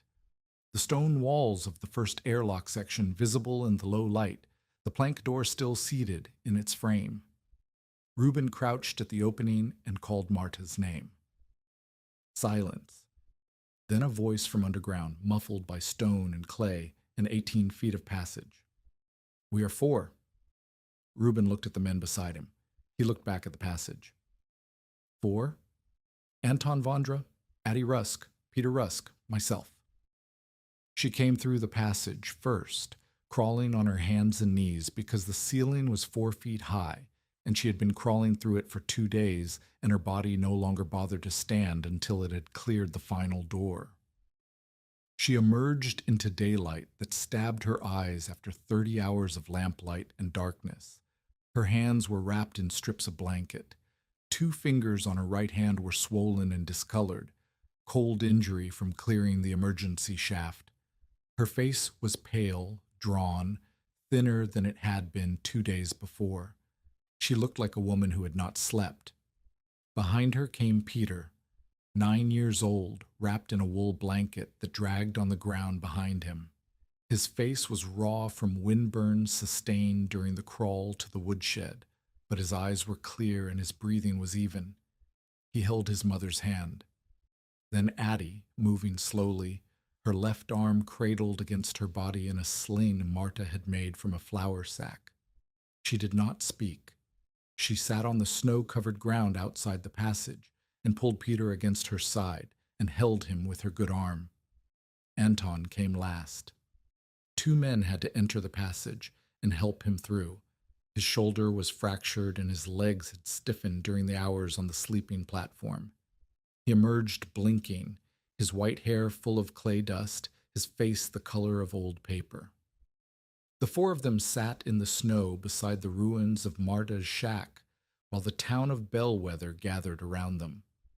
Nobody spoke for a long time. The image was sufficient. 4 people, alive, climbing out of the ground beneath the woodpile that still stood loaded and intact above the room that had held them. Dr. Noah Weller arrived within the hour. He examined each of them in the Dennings store, which had lost its front window but retained its stove. Anton, fractured left clavicle, bruised ribs, mild hypothermia responding to warmth, circulation in all extremities sound. Addie, severely bruised left elbow, no fracture detected, windburn on the face and hands, dehydration. Peter, windburn, mild dehydration, no frostbite. The boy's core temperature, measured by Weller's thermometer held beneath the arm, was only 2 degrees below normal. He had spent the worst blizzard in Nebraska's recorded history underground, wrapped in dry blankets, in a room that never reached freezing. Marta, bruising along the right shoulder and back from dragging Addie through the passage, cold injury to the index and middle fingers of the right hand, the same hand that had been weakened during construction. Weller wrapped the fingers and told her she would likely keep them, but would feel cold in those fingertips for the rest of her life. No carbon monoxide poisoning, no frostbite beyond Marta's fingers, no casualties. Weller looked at Marta over the tops of his spectacles. "The boarding house lost its kitchen chimney," he said. "Mott's guests spent the night in the front room feeding 1 stove while the outer walls dropped to freezing. 2 children have frostbitten toes. A man who tried to reach the livery is missing 3 fingers." He paused. "Your cellar held 4 people at what temperature?" 38 degrees when we opened the passage this morning. It dropped to 34 during the night when we opened the emergency shaft to bring in Addie and Peter. 34 degrees, Weller repeated, without a stove. without a stove. Reuben Tash entered the cellar alone on the afternoon of January 14th. He carried his plumb line, a lantern, and the expression of a man about to examine something he had spent 4 months telling everyone would fail. He checked every joint. He dropped the plumb line against every wall. He measured the gap between the chalk marks on every beam, marks that Marta had drawn in October and that had survived the worst sustained wind load the structure would ever face. He checked the drainage sump, a thin film of moisture from the snow melt that had entered during the emergency shaft opening. The gravel bed had absorbed it. The floor was dry. He checked the ventilation. The high exhaust was still blocked, packed snow and debris from the shed roof. The low intake worked.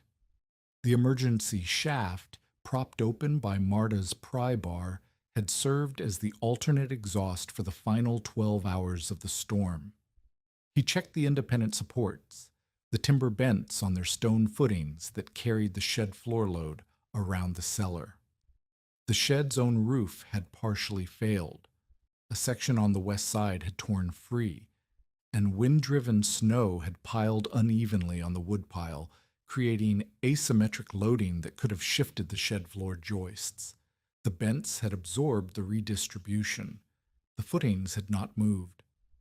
Reuben stood in the center of the room for a long time. Marta waited at the tunnel entrance, watching him. "I judged the empty space," Reuben said. His voice was quiet, not humble exactly, but stripped of the certainty that had characterized every statement he had made about the cellar since October.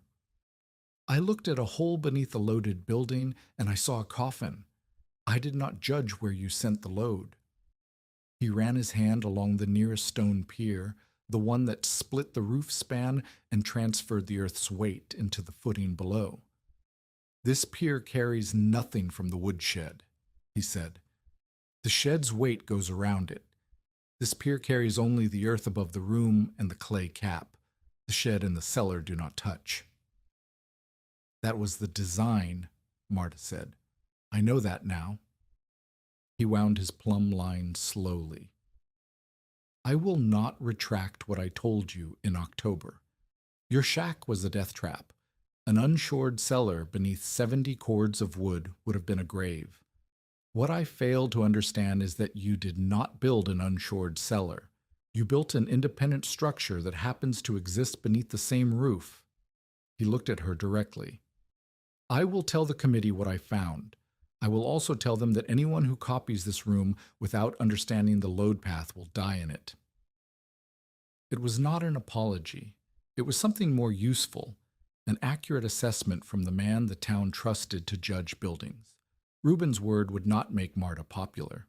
It would make her credible. The public demonstration happened 3 days later, when the temperature had risen enough for people to stand outside without losing feeling in their faces. Marta and Anton seated on a crate, his arm in a sling, directing with his voice and his good hand, walked the committee and a crowd of perhaps 30 people through the cellar's design. Anton explained the load path first. He used the same demonstration he had taught Marta. 2 sticks over a gap, stones piled until they bent, then intermediate supports added. The crowd watched the sticks hold straight. "A hole is safe only when the weight above it has somewhere else to go," he said.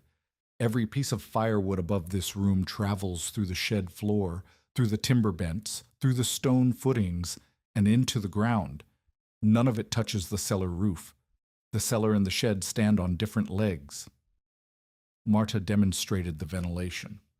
She lit the lamp near the floor and held it beneath the now cleared high exhaust. Smoke rose, entered the pipe, and vanished.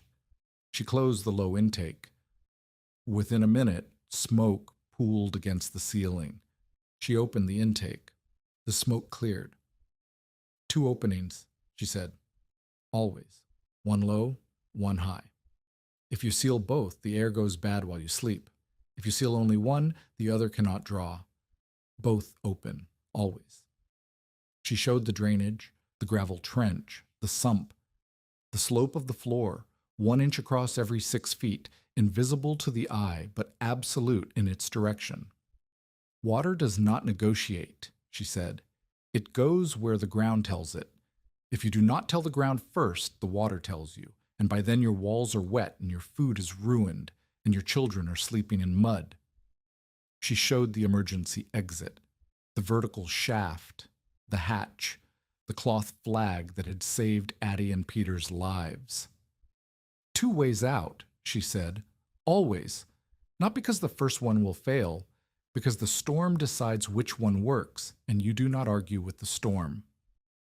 Temperature comparisons were read aloud by Dr. Weller, who had measured them across the town. Marta's ruined shack below 0. Every surface frozen. Water crocks shattered by ice expansion. Mott's boarding house, after its kitchen stove, died. 26 degrees in the front room with 1 stove burning. Near freezing in the outer bedrooms. Frost on the interior walls by dawn. Marta's cellar after opening for the public demonstration, 3 days after the storm, with the passage door left open for hours. 39 degrees. Stored water unfrozen. Food stores intact. Dried apples soft and edible. Salt pork uncured by frost. The numbers did what numbers do. They removed opinion from the conversation.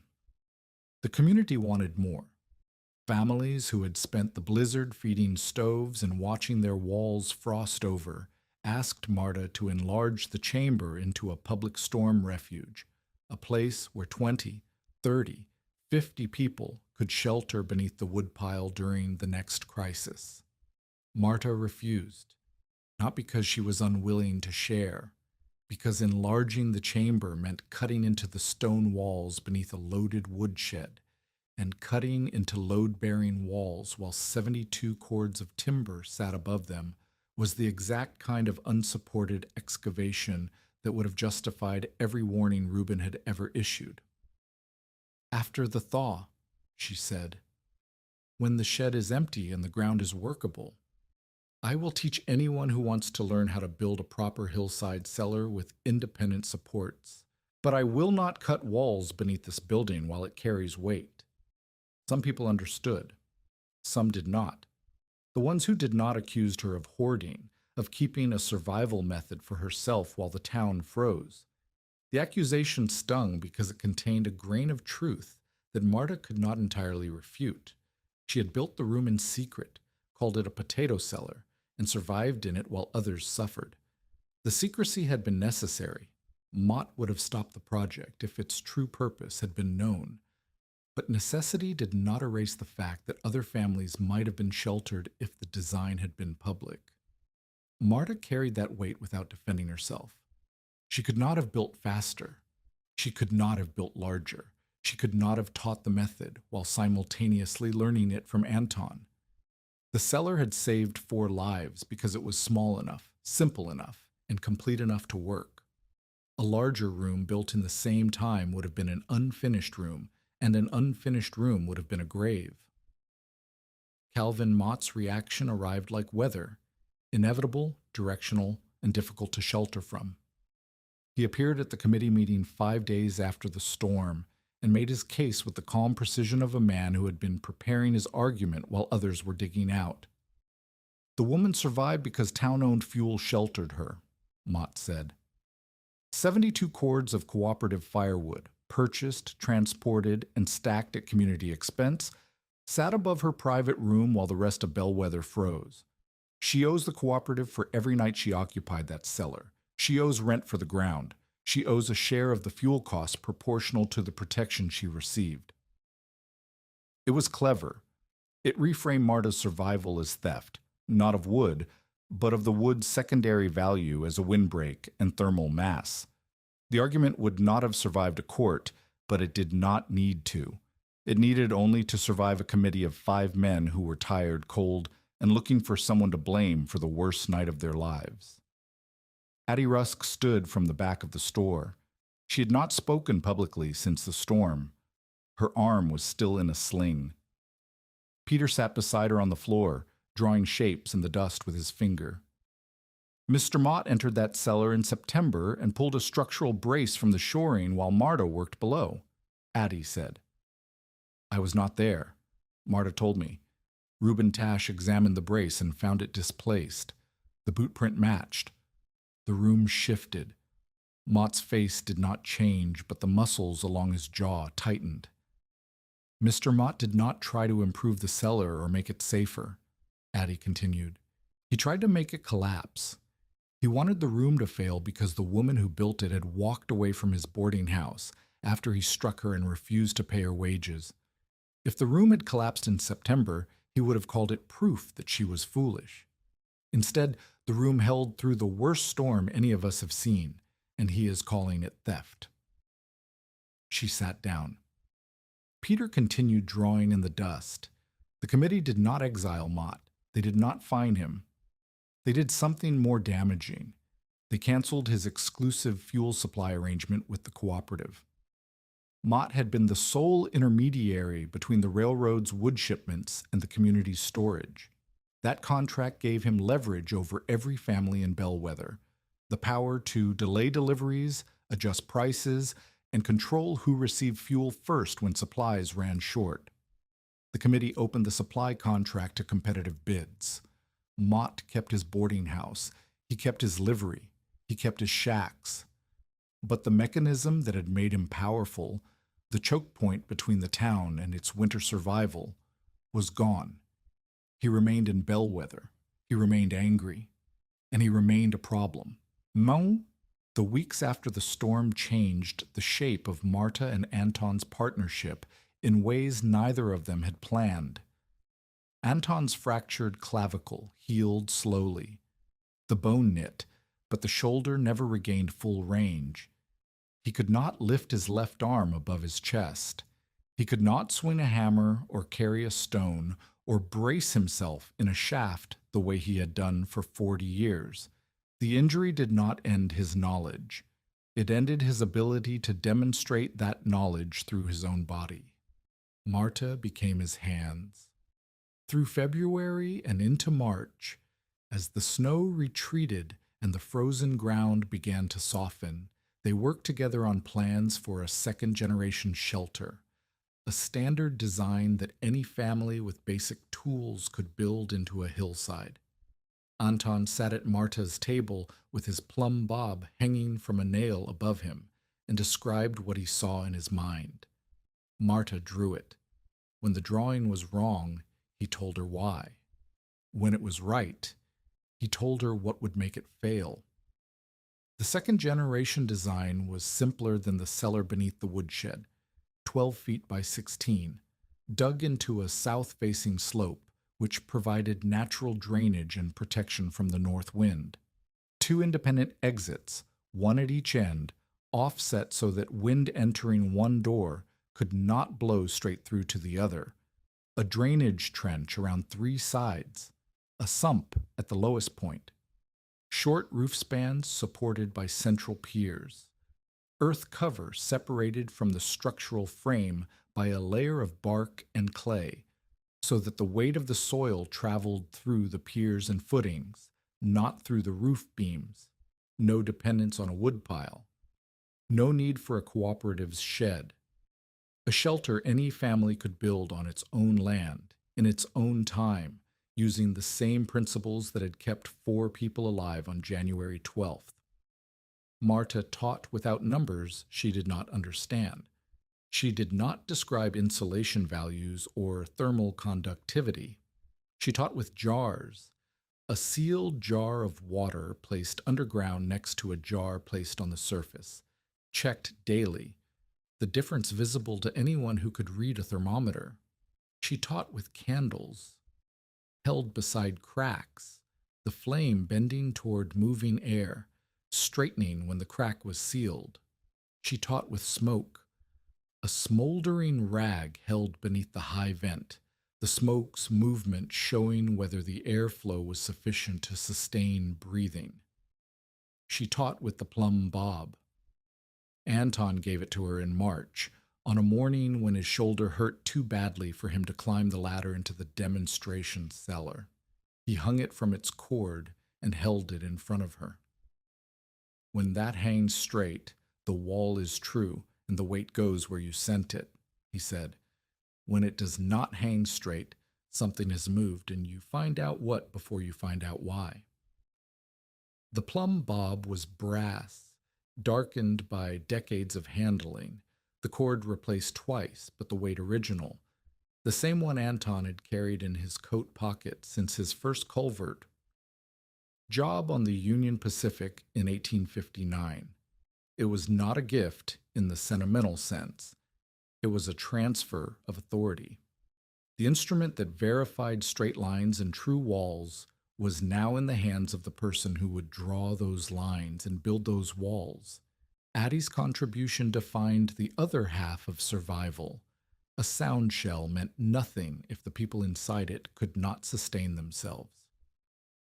Addie organized the interior sought, food rotation schedules that ensured nothing spoiled, water storage that prevented contamination, bedding arrangements that placed the coldest sleepers nearest the center, sanitation containers that could be sealed and removed without opening the main entrance, occupant limits based on air volume and ventilation capacity.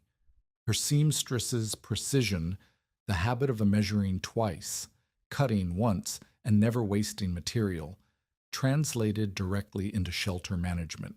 She counted portions the way she counted stitches, exactly, without waste, with a margin for error built into every calculation. The partnership between them was not romantic, it was structural. Marta built the room, Addie built the life inside it. Neither could do the other's work, and both knew it. The town saw two women working together and called it friendship. It was something more practical and more durable than friendship. It was a division of labor so clean that neither woman had to think about where her responsibility ended and the other's began. Anton died in autumn of 1889, and the manner of his death taught Marta the lesson she would carry for the rest of her life. A farmer named Greer had hired men to dig a well 3 miles east of town. The men were experienced with shovels, but ignorant of shoring. They dug a shaft 8 feet wide and 30 feet deep without a single brace inside it. The walls looked solid, hard clay, compacted by centuries of prairie above it, and the men trusted appearance over engineering. Anton rode out to the site because someone had told him about it. He was not hired. He was not invited. He went because he had spent 40 years reading soil and could not watch a man die in a hole that should never have been opened without support. He arrived at the shaft and saw immediately what the diggers could not. A wet band of clay, 12 feet down, concealed by the dry face above it, that would behave like grease under pressure. He climbed part way down the ladder, slowly, his left arm still weak, his back protesting every rung, and told the men to stop digging and start shoring. They refused. They were paid by the foot and bracing cost time. Anton began setting a brace himself. He wedged a plank against the wet band and drove a stake with his good hand. The stake held. He reached for a second plank. The wet clay released. Not all at once. A section, perhaps 4 feet wide and 2 feet deep, that slid inward from the shaft wall with a sound like a boot pulling free of mud. The clay struck Anton across the legs, pinned him against the opposite wall, and buried him to the waist before anyone above could shout. The men pulled him out. His right leg was crushed below the knee, the bone visible through the torn cloth of his trousers, the foot angled in a direction feet were not designed to point. Marta reached the site by wagon 2 hours later. Anton was lying on a blanket in Greer's barn. Weller was there. The leg was splinted, but the damage was beyond splinting. The break was compound, the skin around it already swelling with the dark color that meant blood was pooling beneath it. Infection set in within 3 days. The leg turned hot, then cold. Weller discussed amputation, But Anton was 63 years old with a body weakened by the blizzard injury and a lifetime of labor in confined spaces. He would not survive the surgery.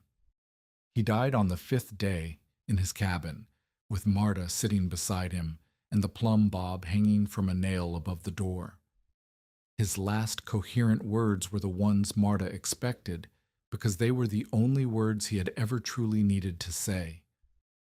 A hole is safe only when the weight above it has somewhere else to go. She did not answer. She held his hand, the hand that had taught hers to read soil and set stone and drive a wedge with the angle that held instead of the angle that slipped, and listened to his breathing change from shallow to intermittent to still. The plumb bob hung motionless from its nail.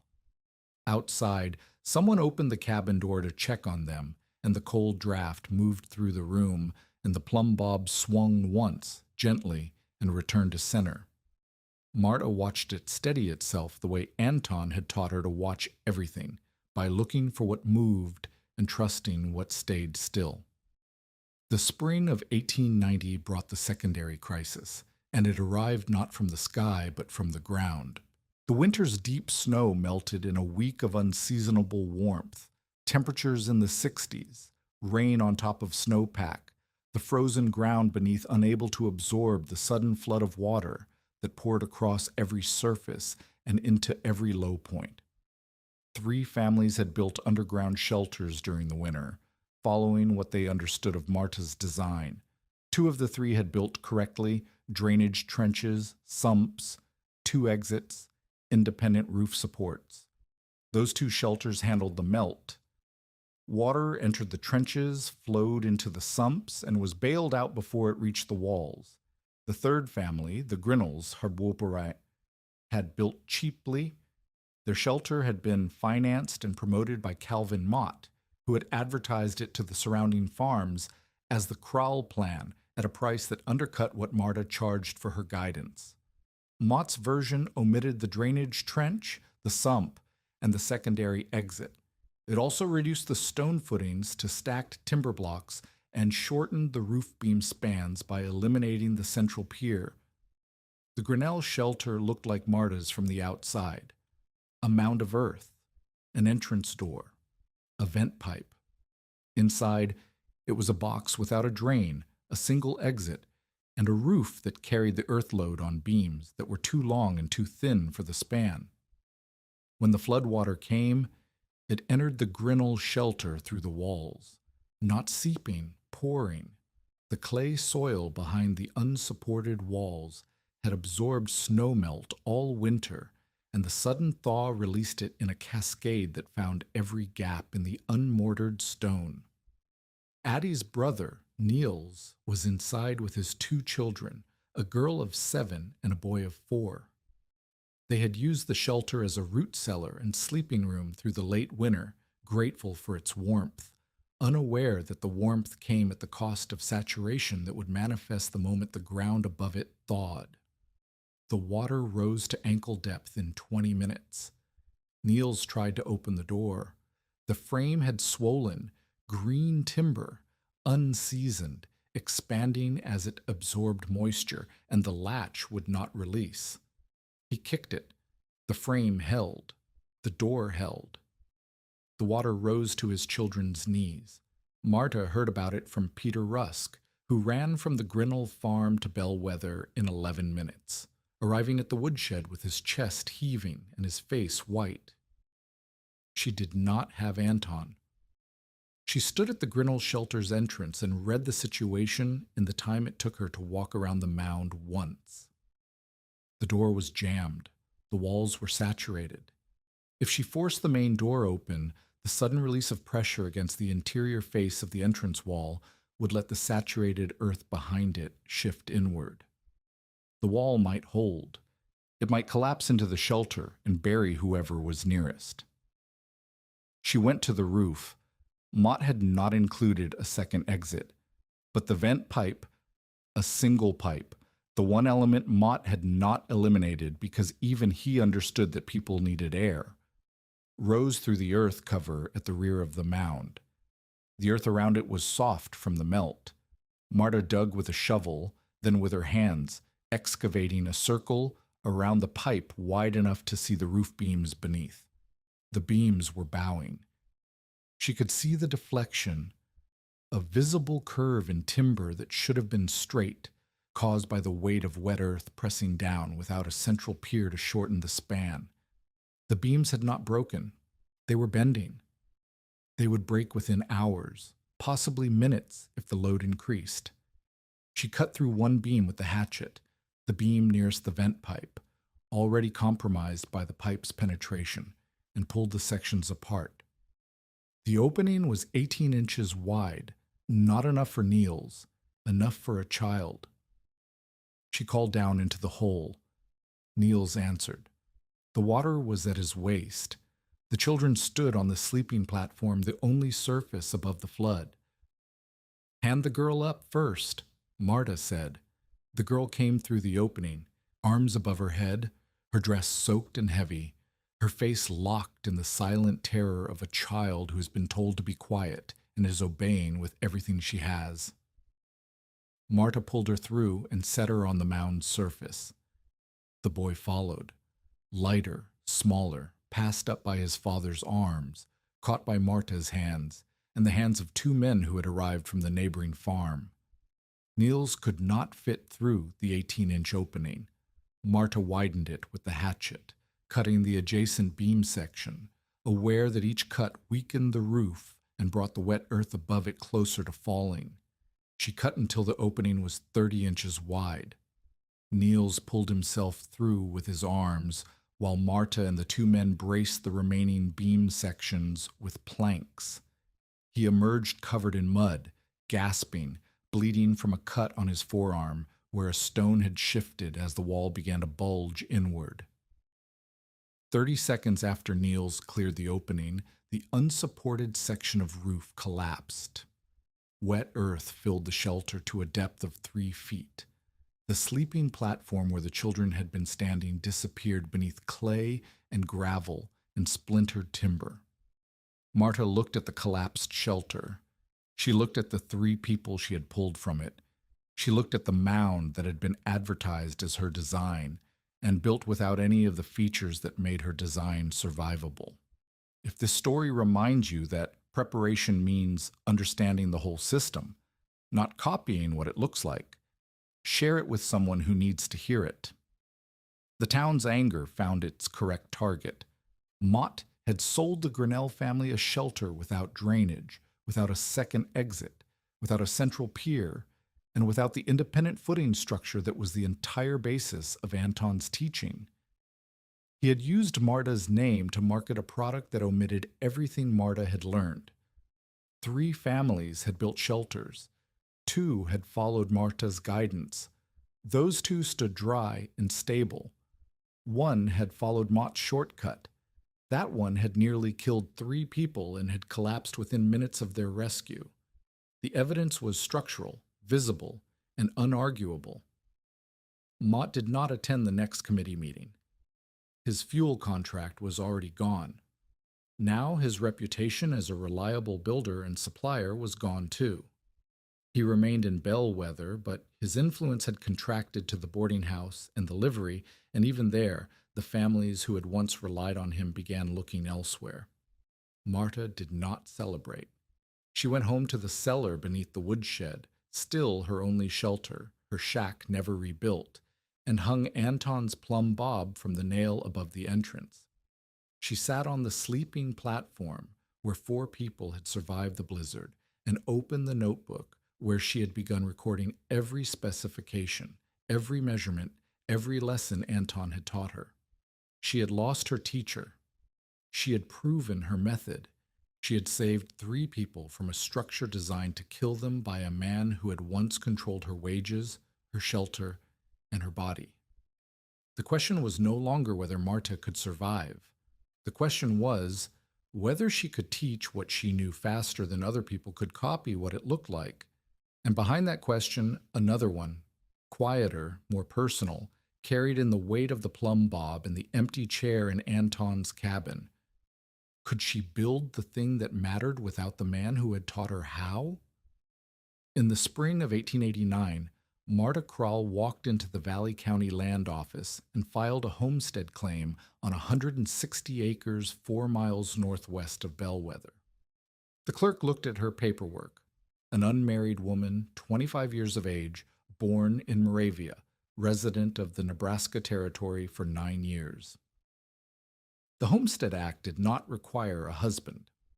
It required a citizen or an applicant for citizenship, age 21 or older, who had never borne arms against the United States government.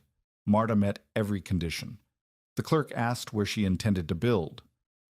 Into a south-facing rise on the north quarter, she said. The site drains to the east. The prevailing wind comes from the northwest, and the rise blocks it before it reaches the entrance.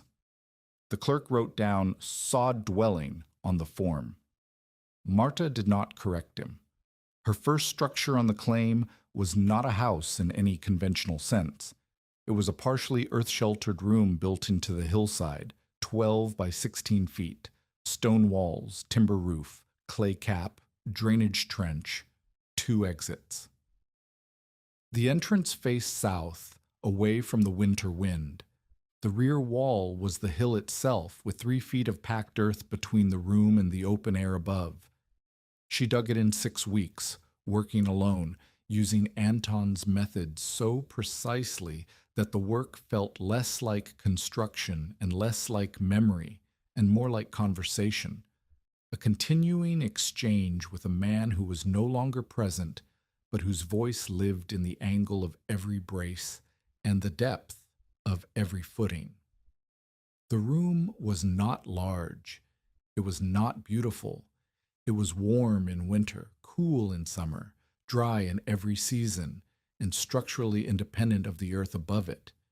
The weight of the hillside traveled through the stone walls and into the footings. The roof carried only itself and its clay cap. The plumb bob hung from a nail inside the entrance, and when Marta checked it each morning, it hung straight.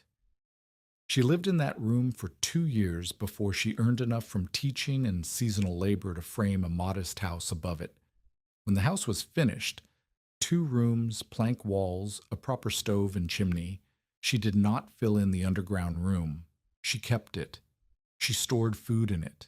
She slept in it during the worst winter storms. And she used it as the demonstration site for every family that came to learn. They came steadily through 1890 and into 91, then in larger numbers after a secondary blizzard in 92 killed 11 people across 3 counties, all of them in surface structures, none of them underground. Marta taught the way Anton had taught her, through action, demonstration, and physical evidence. She did not lecture, she showed. A typical teaching day began at the demonstration cellar on her homestead. The family would arrive, usually a husband and wife, sometimes with older children who would do the digging, and Marta would walk them through the site selection first. She carried a bucket of water and a shovel. She poured the water on the slope and watched where it ran. She dug a test hole and examined the soil layers. She held the plumb bob against the hillside and read the angle. She drove a stake where the entrance should go and a second stake where the emergency exit would emerge, and she made the family stand at each stake and look back at the other one. "If you cannot see both exits from outside," she said, "one of them is in the wrong place. Both exits must be reachable by someone who does not know the shelter exists. That person may be carrying your child." She taught drainage before walls. She made every family wait through at least one rain before laying the first stone. The delay cost days that families resented. They had traveled miles. They wanted to build. They wanted the shelter finished before the next winter. But Marta would not relent. Anton had made her wait through 2 rains. The second rain had revealed the seep that would have destroyed her north wall. She imposed the same patience on others because patience was not a personality trait, it was a construction method. The teaching fee was small, $2 for the full instruction, which included the site visit, the drainage assessment, the wall and footing specifications, and a written page of measurements in Marta's careful hand. Families that could not pay $2 paid in labor, food, or materials. One farmer traded a sow and 6 fence posts for a complete set of plans and 3 days of on-site supervision. Addie accompanied Marta on every teaching visit that involved occupied shelters, rooms where families were already living or storing food. Her inspection covered the interior, food placement, water storage, bedding arrangement, sanitation, ventilation management, and occupant limits. Addie's rule was simple and non-negotiable: 1 person per 20 cubic feet of air volume when both vents were open. More than that, and the air went bad before morning. She enforced the rule by counting heads and measuring rooms and refusing to approve any shelter that exceeded capacity. "You can fit 8 people in this room for a night," she would tell a family. "Not 10, not 12. 8. If your neighbors arrive during a storm and there are already 8 people inside, you send the extras to the second shelter, or you open the door wider and rotate people through in shifts. You do not pack 12 people into a room built for 8 and wake up to find that 3 of them stopped breathing." The bluntness made some families uncomfortable. It saved lives in at least 2 documented cases during the winter of '93, when families turned away additional refugees not out of cruelty, but because Addie's number was written on the wall beside the entrance, and everyone knew what exceeding it meant. By 1894, 18 Marta-designed storm and root cellars stood across 3 townships surrounding Bellwether. The number was not large: 18 rooms across perhaps 2,000 square miles of farmland, but each room represented a decision, a family that had dug a hole, laid stone, waded through rains, installed 2 exits, and learned to read the plumb bob and the candle flame and the smoke trail. Each room had been inspected by Marta in autumn and cleared for winter use. Each room had a chalk mark on every critical beam joint. Each room had Addie's occupancy number written beside the door. 4 one-room schoolhouses had marked refuge routes. Signs posted on the wall showing the direction and distance to the nearest approved cellar, so that a teacher caught in a sudden storm could lead children to shelter rather than trusting the school's thin walls to hold. The original Bellwether cellar beneath the Woodshed had been expanded during the summer of '90, when the shed was empty and the ground workable. The expansion added a second bay, a larger sleeping platform, improved ventilation, and storage for enough food and water to sustain 16 people for 48 hours. Marta supervised the expansion. Reuben Tash checked every joint. Their working relationship had settled into something neither of them named but both relied on. Reuben inspected structures. Marta designed them. They disagreed frequently about beam dimensions, about footing depths, about how much earth cover was sufficient. And the disagreements produced better buildings than either of them would have designed alone. Reuben's conservatism caught the risks Marta's ambition overlooked. Marta's understanding of the underground caught the possibilities Reuben's surface building instincts missed. He never called her work beautiful. He called it standing. In Reuben's vocabulary, that was the highest praise a building could receive. The hostile skeptic's final arc began on a December afternoon in 1896 during a ground blizzard that arrived without the theatrical warm morning preamble of the '88 storm. This one came as a gray wall moving south across the flats, visible for 20 minutes before it hit, giving people just enough time to make bad decisions about whether they could reach the next building before the wall arrived. Calvin Mott made a bad decision. He was walking from the livery to the boarding house with his daughter, Lydia, 30 years old, married to a railroad clerk in Grand Island, visiting Bellwether with her 4-year-old son Thomas, to settle accounts on a property Mott wanted to sell. The livery and the boarding house stood 200 yards apart on the same street. In clear weather, the walk took 3 minutes. The gray wall hit before they reached the midpoint. Visibility vanished. Wind-driven snow erased the street, the buildings, the fence posts, every reference point that might have told Mott which direction the boarding house lay. They walked. They walked in what Mott believed was a straight line. The wind pushed them east. After 5 minutes, they had not reached the boarding house, and Mott understood that they were no longer on the street. Lydia carried Thomas against her chest with both arms. The boy's face was pressed into her coat. He had stopped crying 2 minutes into the walk, which was worse than crying because it meant his body was conserving energy instead of spending it on sound. Mott saw the mound. It rose from the flat ground east of the livery. A dome of earth with a plank door facing south and a vent pipe protruding from the top. One of Marta's hillside shelters, built into a slight rise that was barely a hill at all, constructed the previous summer by the Ott family and inspected by Marta in October. He recognized it because he had mocked it. He had stood on this spot 6 months earlier and told Clara Ott that she was wasting money on a hole in the ground when she could have bought storm shutters for the same price. Clara had not argued with him. She had finished stacking the sod blocks around the entrance and gone inside to hang the plumb bob. Mott pulled the door open.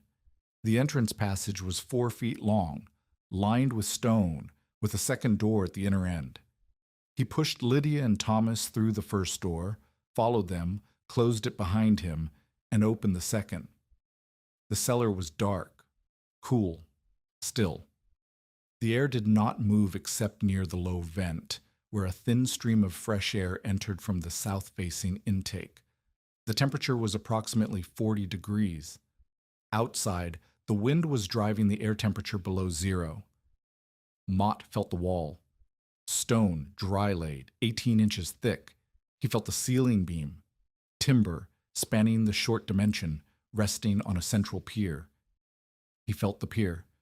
Stone, mortared at the base, plumb. He found the plumb bob hanging from a nail beside the entrance. He held it in his hand. Brass, darkened, familiar. He had seen it before. He had seen it hanging in Anton Vondra's cabin and later in Marta's cellar beneath the woodshed. It was not the same plumb bob.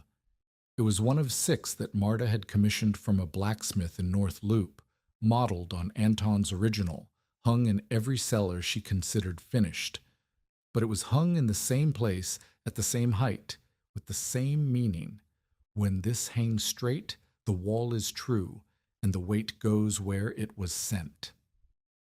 Mott sat on the sleeping platform with Lydia and Thomas and waited. The storm lasted 9 hours. The temperature inside the cellar did not drop below 38 degrees.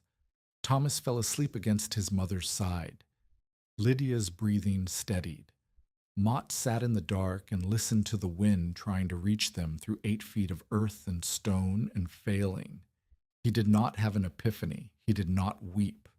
He did not think noble thoughts about the woman he had struck and cheated and tried to destroy. He thought about load paths. He thought about the weight of the earth above him and the fact that it was not resting on the beams above his head. It was resting on the walls and the pier and the footings beneath them, and the beams held only themselves and the clay cap, and the reason the room was safe was not the earth and not the stone and not the timber. It was the arrangement, the relationship between them, the fact that someone had understood where the weight needed to go. He thought about the shelters he had sold, the Grinnell shelter that had nearly killed 3 people, the 2 others he had financed that families had wisely reinforced after the Grinnell collapse. He had sold them holes. Marta had taught them where the weight should go.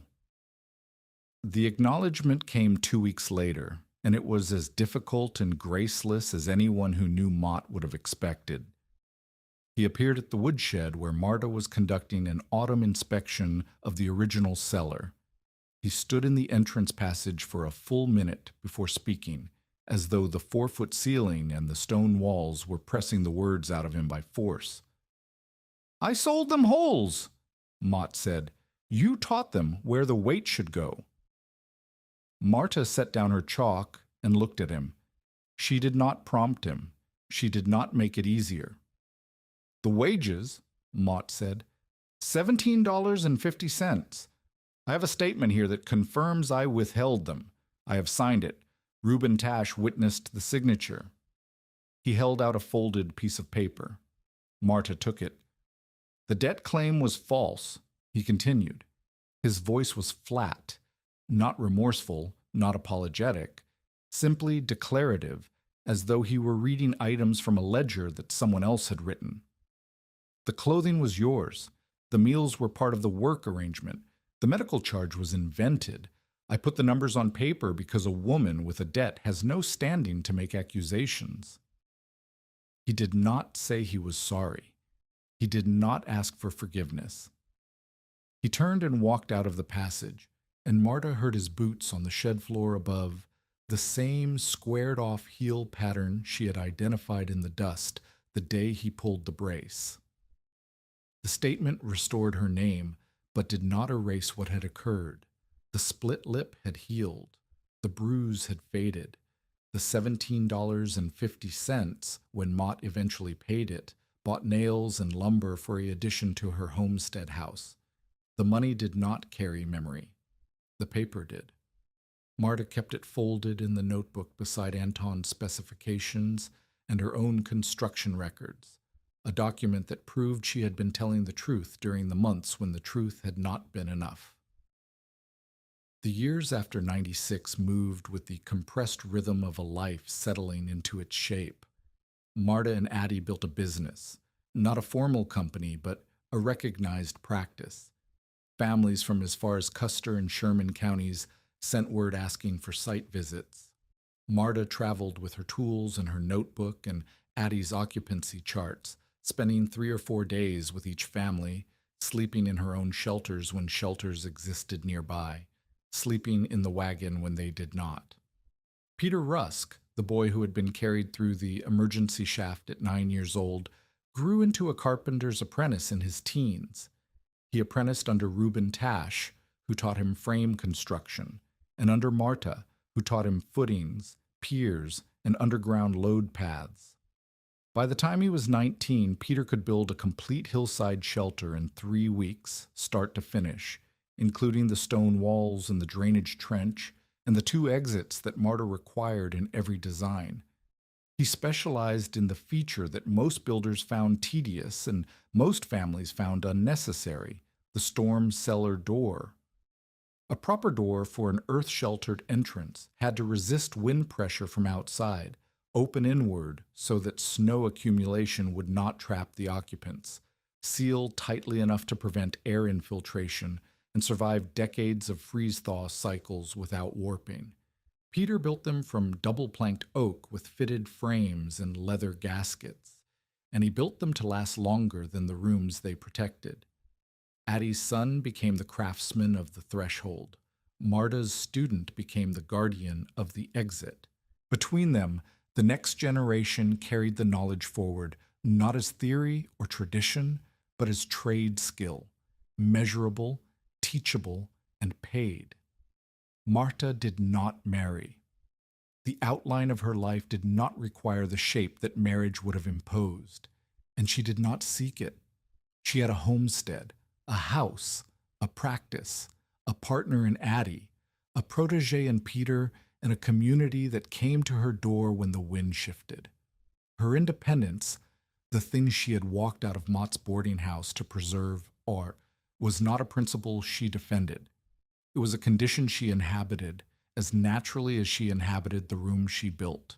She added to the homestead house over the years: a kitchen, a second bedroom when Addie and Peter moved onto the adjacent quarter section and needed a place to stay during construction, a workshop where she stored tools, notebooks, and the growing collection of footing specifications that families sent back to her after completing their shelters.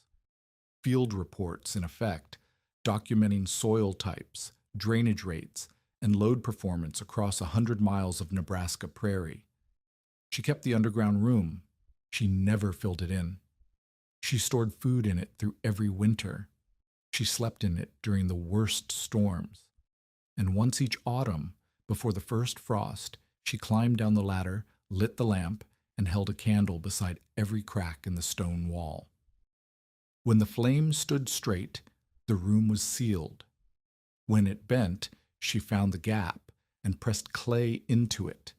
The same gesture her father had made in a vegetable cellar in Moravia when she was 8 years old, the same gesture that had traveled across an ocean and a continent and 30 years of living to arrive in a hillside in Nebraska where it still worked, still mattered, still kept the moving air from carrying the warmth away. Her last act within the story's frame is an autumn inspection in 1904. She is 40 years old. Her right hand, the one that was injured during construction and again during the emergency shaft clearing, aches in cold weather and lacks full grip strength. She compensates without thinking about it, the way a person compensates for any old injury that has become part of the body's grammar. She is inspecting a new shelter built by a family named Coates, 3 miles south of her homestead. The room is well built. The stone walls are plumb. The drainage is sound. The roof spans are correctly shortened by a central pier. The footings are independent of the earth cover. It is, in every technical respect, a shelter that Anton would have approved. Marta checks the exits. The main entrance opens smoothly. She walks to the emergency exit at the rear of the shelter and pushes the door. It does not open. She pushes harder. The door moves half an inch, then stops. The frame has swollen, green timber, not yet seasoned, absorbing moisture from the surrounding earth. The gasket has compressed unevenly. The door will open in dry weather. It will not open in the conditions when it matters most. Marta tells the Coates family that the shelter cannot be approved for winter use until the emergency door is replaced. The family objects. The room is beautiful. The walls are the best stonework Marta has seen from a family building without professional help. The drainage is perfect. The ventilation draws. The plumb bob hangs straight. The room is sound, Marta says. The exit is not. A room with one working exit is a room with no guarantee of escape. Replace the door with seasoned timber and a fitted frame. I will return in 2 weeks to check it. She does not negotiate. She does not praise the room's many virtues to soften the rejection. She walks to the entrance, pauses beside the plumb bob, and touches it once. A habit she has developed over the years, a gesture that means nothing to anyone watching and everything to her. The Coates family replaces the door. Marta returns, tests it, and approves the shelter for winter use. The approval is written in her notebook beside 18 other approvals and 3 rejections, each rejection carrying the specific reason and the specific remedy and the date by which the remedy must be verified. She dies in 1931 at 67 in the frame house above the underground room on her homestead. The cause is not recorded in the fictional narrative. The plumb bob hangs from the nail above the cellar entrance below. Anton's originals see the brass one, darkened by decades, rests in the notebook beside his footing specifications and Mott's signed statement and the flour sack sketch that started everything. Addie's son, Peter, preserves the notebook and the plumb bob. He keeps them in his workshop beside the door frames he still builds, double-planked, leather-gasketed, fitted to open inward, designed to outlast the rooms they protect. Within 7 years of the 1888 blizzard, 18 properly supported storm and storage cellars were operating in the township surrounding Bellwether, Nebraska. The number eventually reached 31 before the century turned, and the design's descendants, Nestsakan, hillside shelters with independent load paths, dual exits, and drainage-first construction appeared across 3 counties without Marta's direct involvement, built by families who had learned the method from families who had learned it from her. The most important detail of the spread was not the number. It was the inspection ritual that accompanied it. Before each winter, a child carried a lamp through the emergency exit, while an adult stood at the main entrance and watched for the glow. If the light appeared, the path was clear. If it did not, the door was blocked, and no one used the shelter until the blockage was found and removed. The ritual taught children what exits meant before they were old enough to understand what storms meant, and that sequence, the knowledge arriving before the danger, was the thing Marta had wanted most to give them. Marta Kral lived the remainder of her life on the homestead she had claimed as an unmarried woman of 25, in the frame house she built above the underground room she never filled in. Her meaningful later life detail was the annual chalk mark she placed on each critical beam joint in every shelter she had approved, a white line on the timber, a corresponding white line on the wall, the gap between them measuring whether the load had shifted since the previous autumn.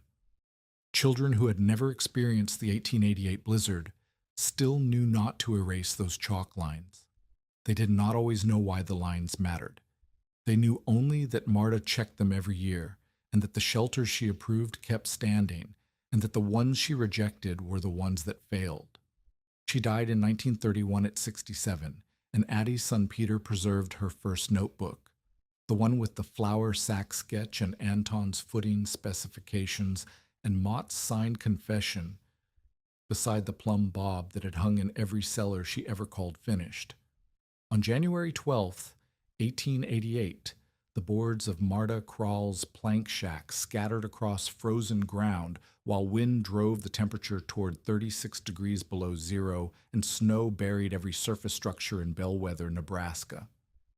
Reuben Tash had stood in that shack 3 months earlier, held his plumb line against the leaning wall, and delivered his verdict: a summer shack, 6 cords short of survival, a building no one had expected a human being to endure December inside. He was right. The shack did not endure December. It did not endure January 12th. It died in 20 minutes, and the wind took every board, and the snow filled the place where Marta's bed had stood.